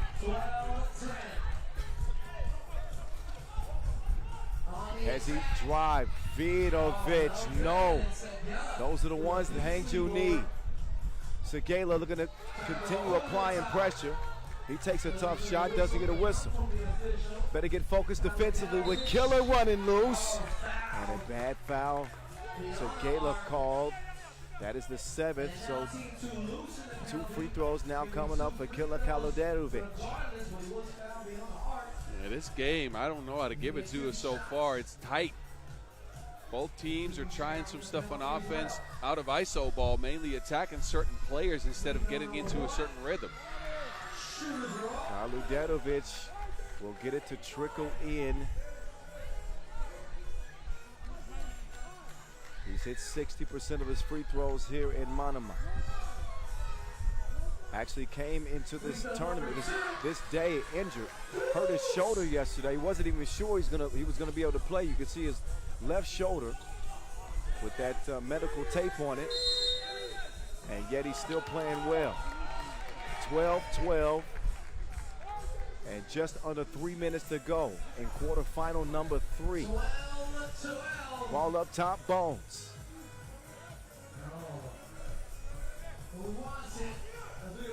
Too hard, fighting through the screen. Vidovic, wait a minute, offensive foul as he tried to sweep past Hugo. Utilized that offhand a little bit too much. I'd like a replay of that. Let's see it. Oh, yeah. He pushed him straight in the back. Yep. Yeah. One more foul and a double penalty, which is 2 free throws in possession. Too hard, swings it. Joko on the drive. Joko gets it back. Joko with a tip. That's the aggression I talked about. He catches and he doesn't think about it. He just goes. Speaking of just goes, Vidovic will not stop driving, won't stop believing. No reason to. We're going to tie game at 13 up. Oh, Wang, it is bad. Wang winds up with a score on the baseline. Are you saying he's in his Vera Wong? That's an expensive bag, Yes, I know it that. Man, what a move by Wang. No, but this is what I saw yesterday from him. Just aggression, going to the basket on the catch, sharp with his decisions. He gets to it quickly. I don't mind Wang. He's played a good tournament. I agree with you. Oh, Jovanovic is taking exception to that. I get that. Joko takes a shot, comes down, and hits Jovanovic in the face. This is Wang's take again.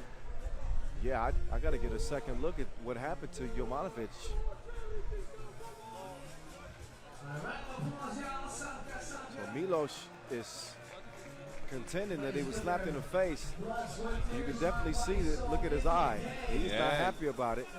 He's not happy about it, and now the emotions are flaring. Let's see what they do. This is a team that can get overly pissed off. Yeah, we've seen it. But they might have turned over a new leaf. The Dog Pound with a new leash on life. What will they do with it? That one comes up shy. Ball over to Toulouse. Substitution is made. Joko needs a breather. Hugo will come in. But here's that last play where, Joko's on the extension. Oh, man, Suhar. It was 50% there. Bones to Cujo from way out outer space. Wow. He had me at a loss for words. Doesn't happen often. No, 16-13. And there's Segala. 2-point game. Now it's Vidovic's turn. Oh, that bucket would have counted, but fouls on Toulouse. 2 free throws. Does Bones have an argument that this bucket should? Maybe.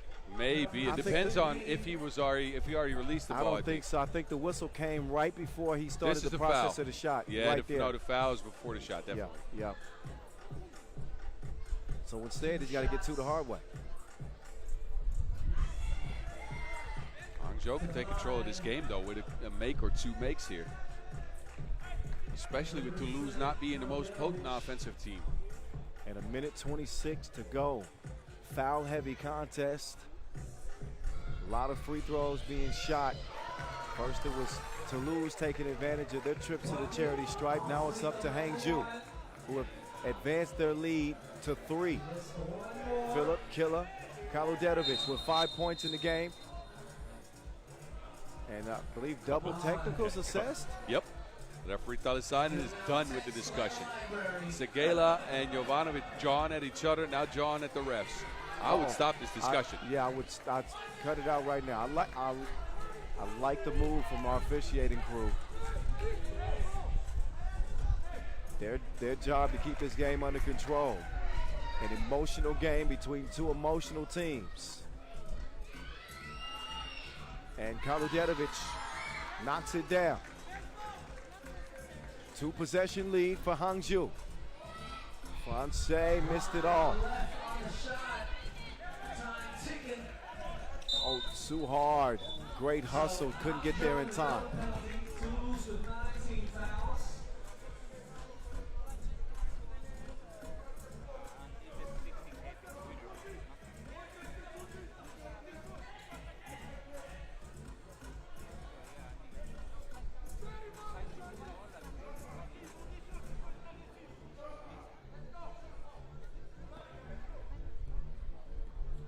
So here we go. 18-14. Vidovic a little strong, but he follows the miss. Here comes Goran. 7 to shoot. Vidovic inside. Kalodjevic with position, and he will convert. Hangzhou with a 5-point lead, under a minute to go. 19-14. Joko out to the boss man. And Toulouse needed that one. 45 seconds still to go. Can he convert at the rim? Nothing that time. Big defensive stand. Kalodjevic pumping his fist. He needs to pump his brakes. This game ain't over with yet. Vidovic drives and kicks. Cool. Joe for the win. Nope. But another big offensive rebound as Toulouse look like they're out of gas.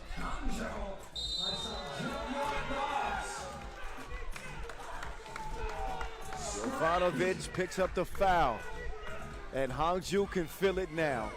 Yep. This is their game. 2 free throws and possession. 10th foul puts Toulouse in the double penalty. Timeout. Timeout, Hangzhou. Hangzhou has executed tremendously this game. It's been a lot of ISO ball, I'll say that, but their game plan was simple. Find Hugo Suhard and go straight at his neck. It's what Kalodjevic has done. It's what Jovanovic has done. It's what Vidovic has done. It's even what Wang has done. And it's leading to a win here. With 22 seconds to go, I don't see Toulouse coming back in this game, specifically because they've not hit a 2. Hangzhou, man. I mean, we talked about them being an underdog, a dark horse. We didn't know what to expect from them. I mean, this team just comes out of nowhere like your in-laws. They just show up. And stay, probably. And stay. And they're here to stay. Yeah. And they are making no apologies about it.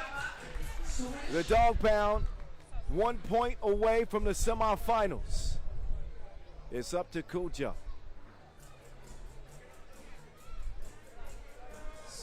And he will miss the second free throw, but still not many worries for Hangzhou because they get possession as well. And 22 seconds remain on the clock. Toulouse really can't foul, and not anything they could hope for except for maybe a steal and a quick shot. They're not going to get a steal. Jovanovic will put one up. Oh, and another offensive rebound. That has just broken the back of Toulouse in this one. And the final 10 seconds, just a formality in this one. Goal 10 is how this one is going to end. That counts as the 21st point as the horn sounds. The Dog Pound. There you go, finally I got a buck out of you this year. 21-14. They advance to the semifinals, and that is it. Toulouse, who had made it to the final of the World Tour final a year ago, this time thwarted in the quarterfinals. Look at that face from Kuja. It's Hangzhou continuing to keep the good times rolling. That's a crazy dog right there. It's a rabid dog. Bones right there. What a performance. You're right. Their game plan was crisper. I just mentioned it, but they came out with a little bit more energy, but specifically more shot creation. Toulouse too dependent on the pick and roll. Hangzhou kind of took that away from them. The 2-ball didn't come around for the French. Hangzhou got the buckets by going at Suhard. They didn't need too many 2-balls.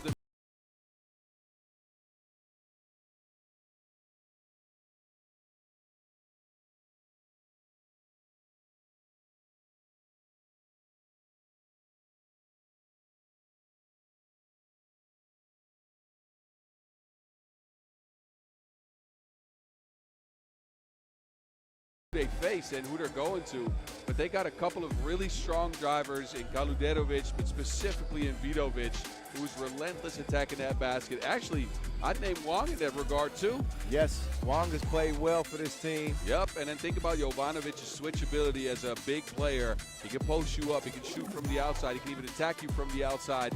He's that perfect size for 3x3, 6'6", big body, and he can stop bigger players and attack smaller players. And as you can see, he's got plenty of range as well. Steps into that too.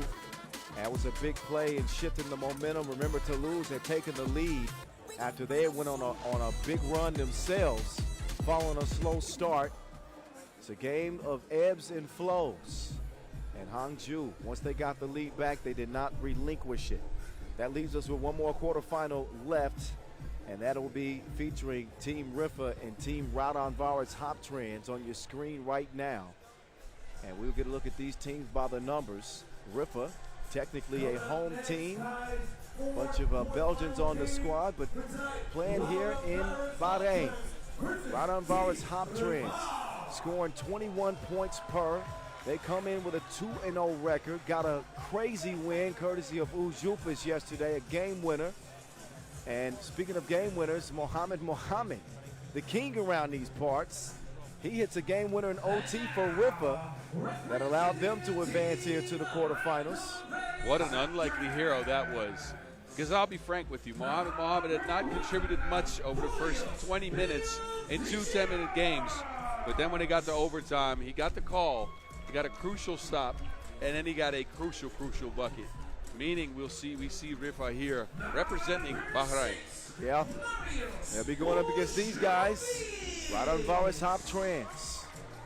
Both wins on day one before the limit against Amsterdam and Partizan to claim Pool C's 1 seed. The good, a pretty efficient team punishing opponents on the drive and inside, 76% conversion rate inside. The bad, 5 of 20 from beyond the arc. Well, yes. The ugly rate, 56% from the free throw line. Yeah, that is terrible. That's down 21% from their season average, yet and still they're undefeated. So, yes. You want me to tell you why? Why? They are a two-headed monster right now. Jalgis at 8 points per game, but this is MVP caliber Aurelius Bukelis we're seeing right here. 9 points, 6.5 rebounds per. 85% of his finishes inside the paint go in, or shots inside the paint go in. 40% of his twos go in, and we won't talk about the 38% from the free throw line. Okay, yeah, we'll forget about that. He's playing at an MVP, Hall of Fame type level. Here comes Riffa. They always just want to rock. I think they want the semifinals a little bit more than that today. They played against Ulm in game 1, lost that one by 4. Went to overtime against Vienna, won that one 22-21 with Mohamed hitting the game-winning shot. Dennis the Menace Donker out last but not least for this Riffa team. Few players more hungry for success this year than Donker, who's averaged 7 points a game in this tournament, 70% from the floor, but just 1 of 14 from the land of plenty. They need plenty more shooting from Dennis Donker, but more accurate shooting, specifically from long range. So the head-to-head between these two teams in 2025, there's only one game to speak of, and that was the Shanghai quarterfinals, one that Riffa would win. Yeah, and they won it because they out-rebounded Raudondvaris. And they shot the ball better, but mainly they won the battle of the boards, which is odd. You usually see the Lithuanians beat everybody on the glass, but that time Riffa got it done. That was a 21-18 win. Riffa with no Masters wins in 2025. Raudondvaris Hoptrans with 1. They got it done in Chengdu. Familiar foes. And a couple of stars getting ready to collide here. You can see the difference in player value. Scoring, not much of a difference as Donker's found ways to put the round thing in the round thing, but the efficiency of that two-headed monster that Boz spoke of with Jalgis and Bukelis. Their combined numbers are even crazier. Combined, listen to this, they average 17 points and 12 rebounds a game. That's a full game of 3x3. In most games, that's the amount of points and the amount of rebounds you will get. Think about it. The average points this year between the 14 teams here is 18. The average points scored on the World Tour all season. They are a bit top heavy, but Ujupis with a game winner for them. Hasn't had to score a lot of points. Belabichus just facilitating and defending. He's going to have a hell of an assignment with Dennis the Menace raring to go. You wonder if Dennis and Jonas can find the stroke, because that 12% from two hurts. 4 for 33. Oh, it hurts for me to even hear that. And that's what you wear in that beautiful blazer. Thank you. I dressed up for the occasion today. Well, you're wearing half the outfit now, but it's still looking quite loafers, good. Plaid pants. Look out. You're making me look bad out here in my jorts. Wait, let me fix the collar, though, because it's up. Is it messed up? Fix it. Let me. There you go. Thank you. It is game time. Last quarterfinal. Hangzhou awaiting the winner of this one. We got the Skyliners and Ub up top. And we'll have Hangzhou and the winner of this one down bottom. There's out deep how that looks for Pukelis. He's been sharp throughout the tournament. He strokes the first deuce of the game. Again, this is what we saw from him a lot last year, is try to get that rub screen going, and if he doesn't get it, dribble, step back, and get the two. Haven't seen a lot of it this year because his 2-point percentage has been down a little bit. Yeah, Pukelis 9 points a game in this tournament. He's now 3 of 6, 50% from distance. You want to know what the scariest sight was? What? He smiled coming onto the court for this game. No, he didn't. I'm sure he did. I need a replay of that. Meantime, the Wilson is back in Raudondvaris' possession. PB and J to Evel Knievel. Jalgis utilizing that size over Donker, but missed it bad. Short range. Didn't even touch the rim, as a matter of fact, so it's a shot clock violation. And a reset for Riffa. With Jonas Forts dropping it off to Dennis. Mohammed. A little stronger, the two attempt. Belabichus left alone. What a pass from Belabichus. Forts will foul Pukelis. Yeah, he stepped into him. Acted like he kept his hands up, but they were forward just a little bit. Really smart pass from Belabichus, who could have easily shot. He was wide open from two. Look, but Raudondvaris has 12 key assists, or had 12 key assists yesterday, which topped the field out of pool. They look for each other, and they look for that connectivity. It gives them energy. So the free throw shooting woes for Pukelis seem to be a thing of the past. He knocks that one down. 3-zip start right on Varis. Donker turning on the speed, pulling up from 10 feet, rolls off the iron. Mohammed, though, with the extra effort, he'll save it. Driving left is Dennis the Menace to Augustinian. Augustinian, Casper with the fake. That was scary.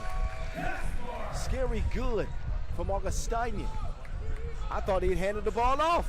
Now you see me, now you don't. A crossover from the Ghost. The Ghost disappears. You can find him at the rim, flushing it. Oh, Pukelis, the Lithuanian. He is built different indeed. A 4-1 contest right on Vares. Donker trying to get things going for his team. He sees that one go off iron. Whistle underneath. And I believe that's on Donker. It is the second on Riffa.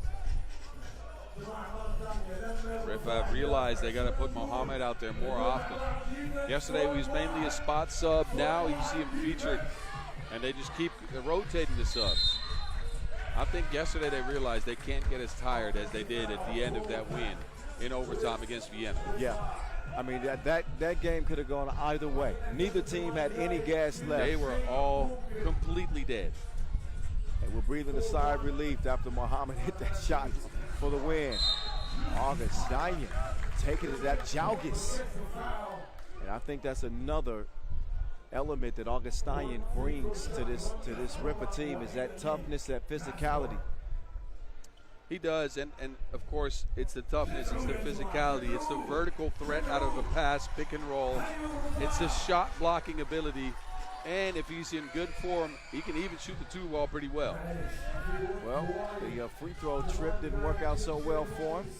Can't get Riffa. Their second point is Ujupis. Sees some daylight and finishes the leg. 4-point advantage, Raudondvaris. That's been the story from the start. But just at the tip of the iceberg in this one, 2 minutes into this last quarter final. The voice of 3x3 in your ear. Kyle Montgomery, that's me. Miles Rosendahl, a.k.a. The Mountain, here as well as we nearly finished off the quarterfinals. Dennis Donker not finishing very well by the bucket. You can see he's had a tough time so far. Ujupis to Bukelis. Man, he is dominant. He is extremely dominant. I think he's got 5 out of 6 points for Raudondvaris and Riffa. They finally get their second point of the game. And it's barbecue chicken. Every single time, postal service from the big fella. There's Jonas Forts.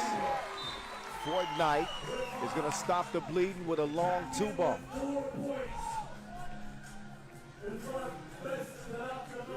This is what Riffa needs, though.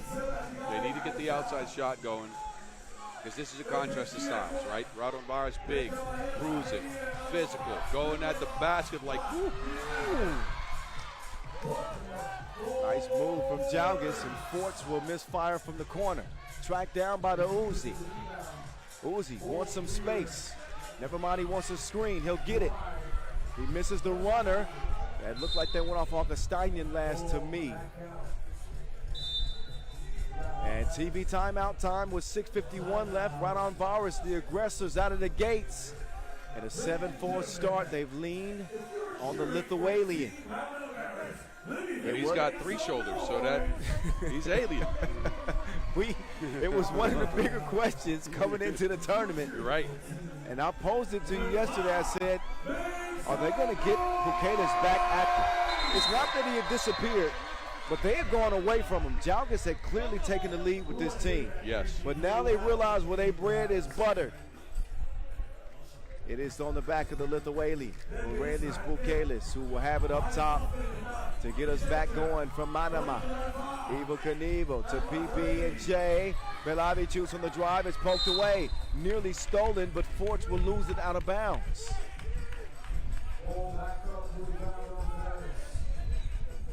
So Raudondvaris maintain possession with 6 seconds to go. Belavichus swings it.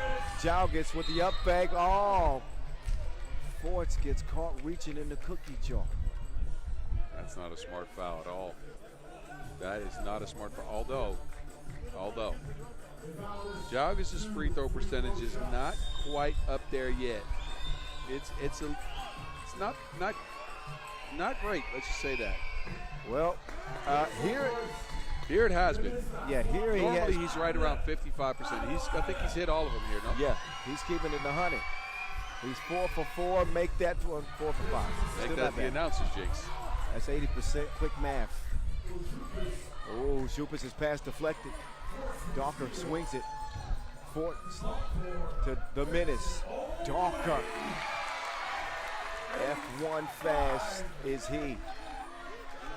8-5. Entry feed. Augustinian one-handed spike. 2-point game now.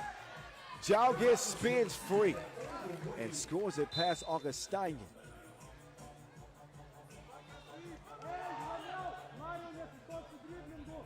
Forts is holding an elbow. Yep.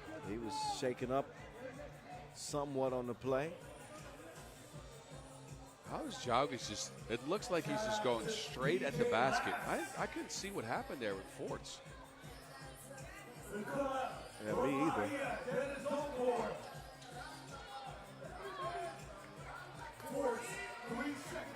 Forts pass broken up. Belavichus will clear it himself. He's got to get rid of Augustinian. Oh, what a pass. Sneaky link to the cutting Bukelis. How do you stop that? The patience for Belavichus and then Bukelis, a full head of steam to the basket. Bukalis has now converted 14 of 16 attempts inside the 1-point arc. Hit a 2 in this game as well. 10-6 is the result. The defense of Raudondvaris has been smothering. And Riffa are turning it over because of that defense. The deflections, the steals, they're starting to add up here. 5.5 to play. Raudondvaris with a 4-point lead and possession.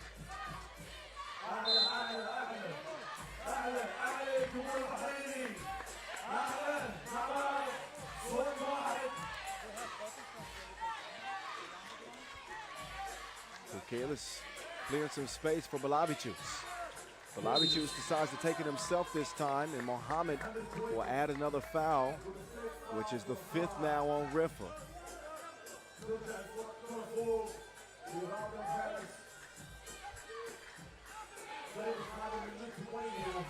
Bukalis using that height and will find Ujupis. He'll miss the 12-footer. Jalgis with the rebound underneath. Nobody home. Leave a message at the beat. 5-point advantage for Raudondvaris. Augustinian's jump hook won't go.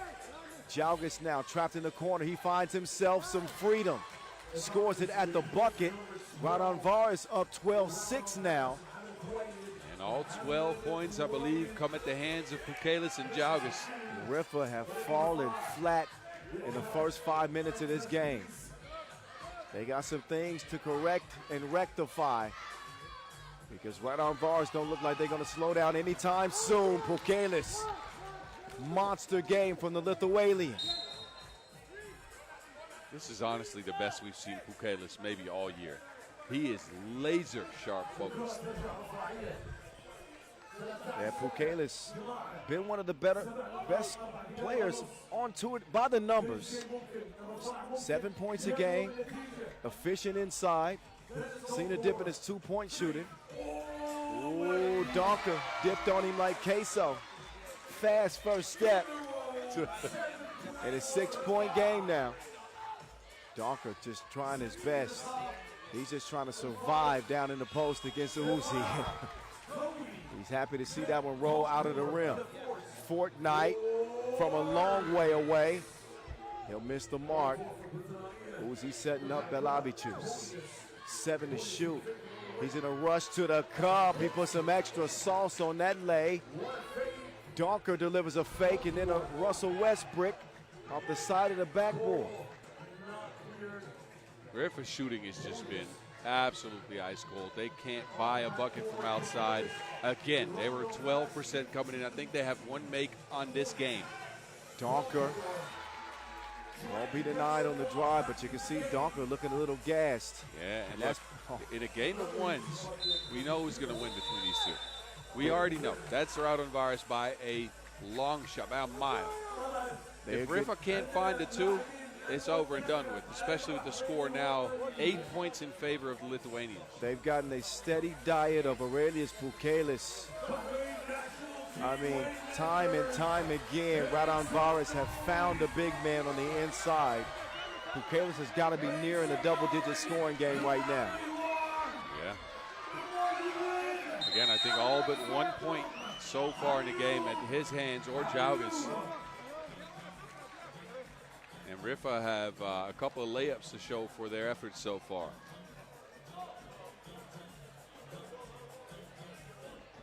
So we're off and running in this 10-minute sprint to 21, 16 to 8. A game that has been dominated by Raudondvaris. Donker, good look from 2. He has not seen many go in this game. Approaching 3 minutes, Balabicius inside, and that pass is well off the target. Jalgis trying to hold his ground against Augustinian. The short turnaround won't go, but it finds its way back to Casper. Casper to Donker. And Donker, he'll defend in the semicircle, will get a warning.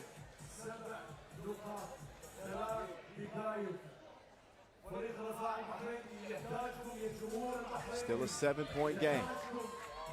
the least competitive of the quarterfinals so far. Jalgis couldn't make matters worse as he misses the 2, but I believe that Riffa are going to get called for a 6th foul now. 7. Is that number 7? Somebody's getting called for a 7. I'm seeing a signal of 6 Oh, well, apiece. I might be mistaken.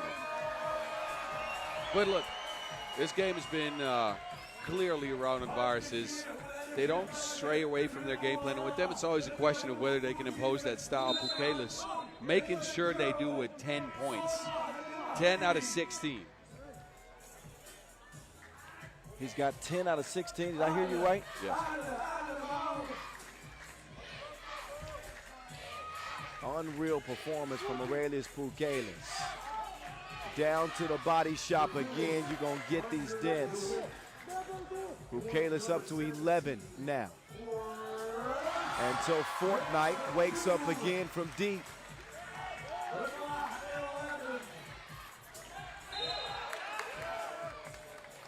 But Riffa, even with that 2 from Fort, still trailed by 6. 3-possession game with 2:32 to go. Hand up, so what? They need more of that. They need more 2s. Donker out to Forts one more time. That time, little strong. Defensive board goes to Uzi. He kicks it over it. Uzupis is pushed. And Forts is telling Uzupis don't play the refs. That's the 7th foul. And I think official Najib is having a talk with Uzupis.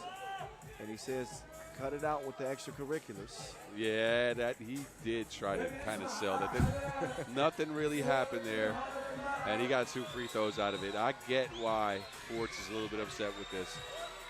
That was the Swan Lake.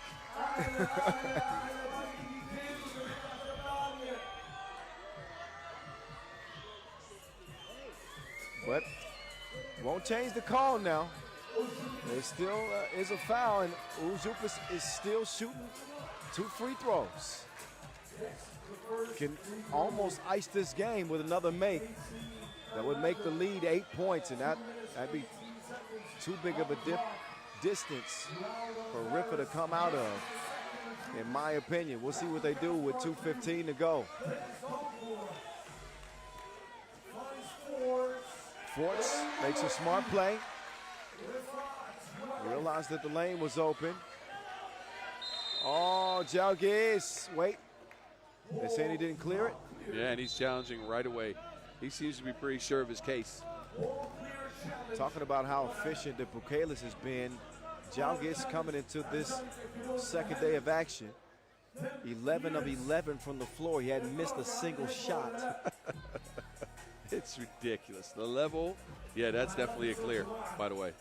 Oh, yeah, you got to step beyond the 2-point arc fully with 1 foot and lift the other, and that's exactly what he did. That bucket will count for Raudondvaris and Evel Knievel.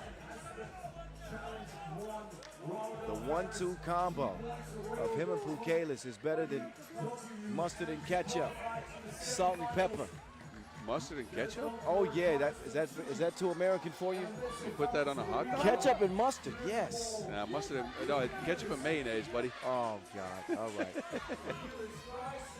Pukelis too strong that time. Pukelis driving wildly. I wouldn't be surprised if he gets hit with a offensive foul. Reckless driving from Aurelius Pukelis. Waste of possession, but they have not any worries at the moment. With a 7-point lead, minute 43 to go. And again, the 7-point difference. Donker behind the back. Donker earning every bucket he gets. Got to defend the 2-point arc. And Raudondvaris understand that.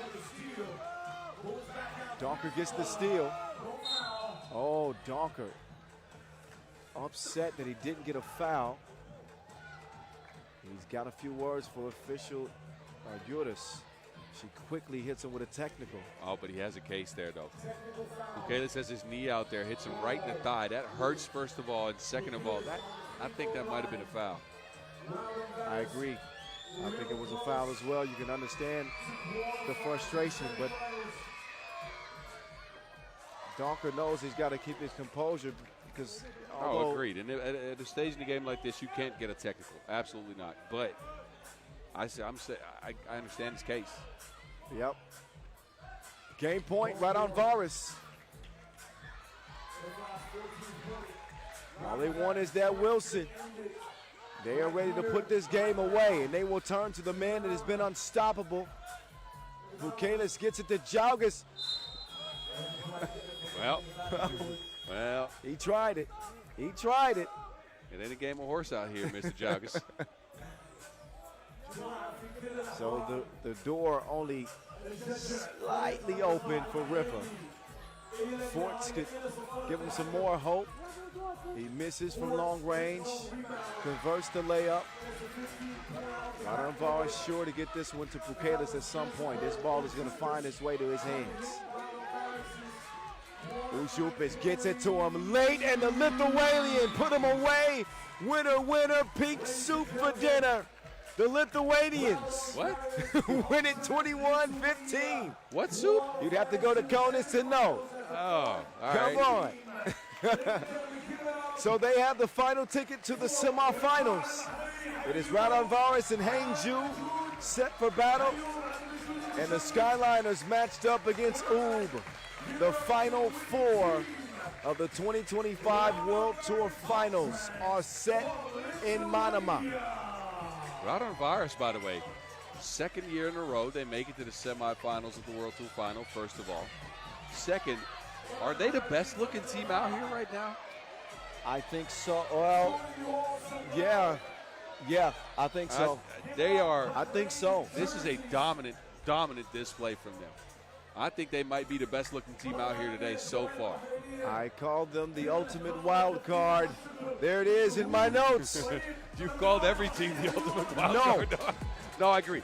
You have said that. You came into the tournament with just that. I agree with you. Give me my props. I'll give them their props. That was well played. And, man, Aurelius Bukelis, when he's playing at this level, good luck. Good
ما تبون تفوزون بجوائز؟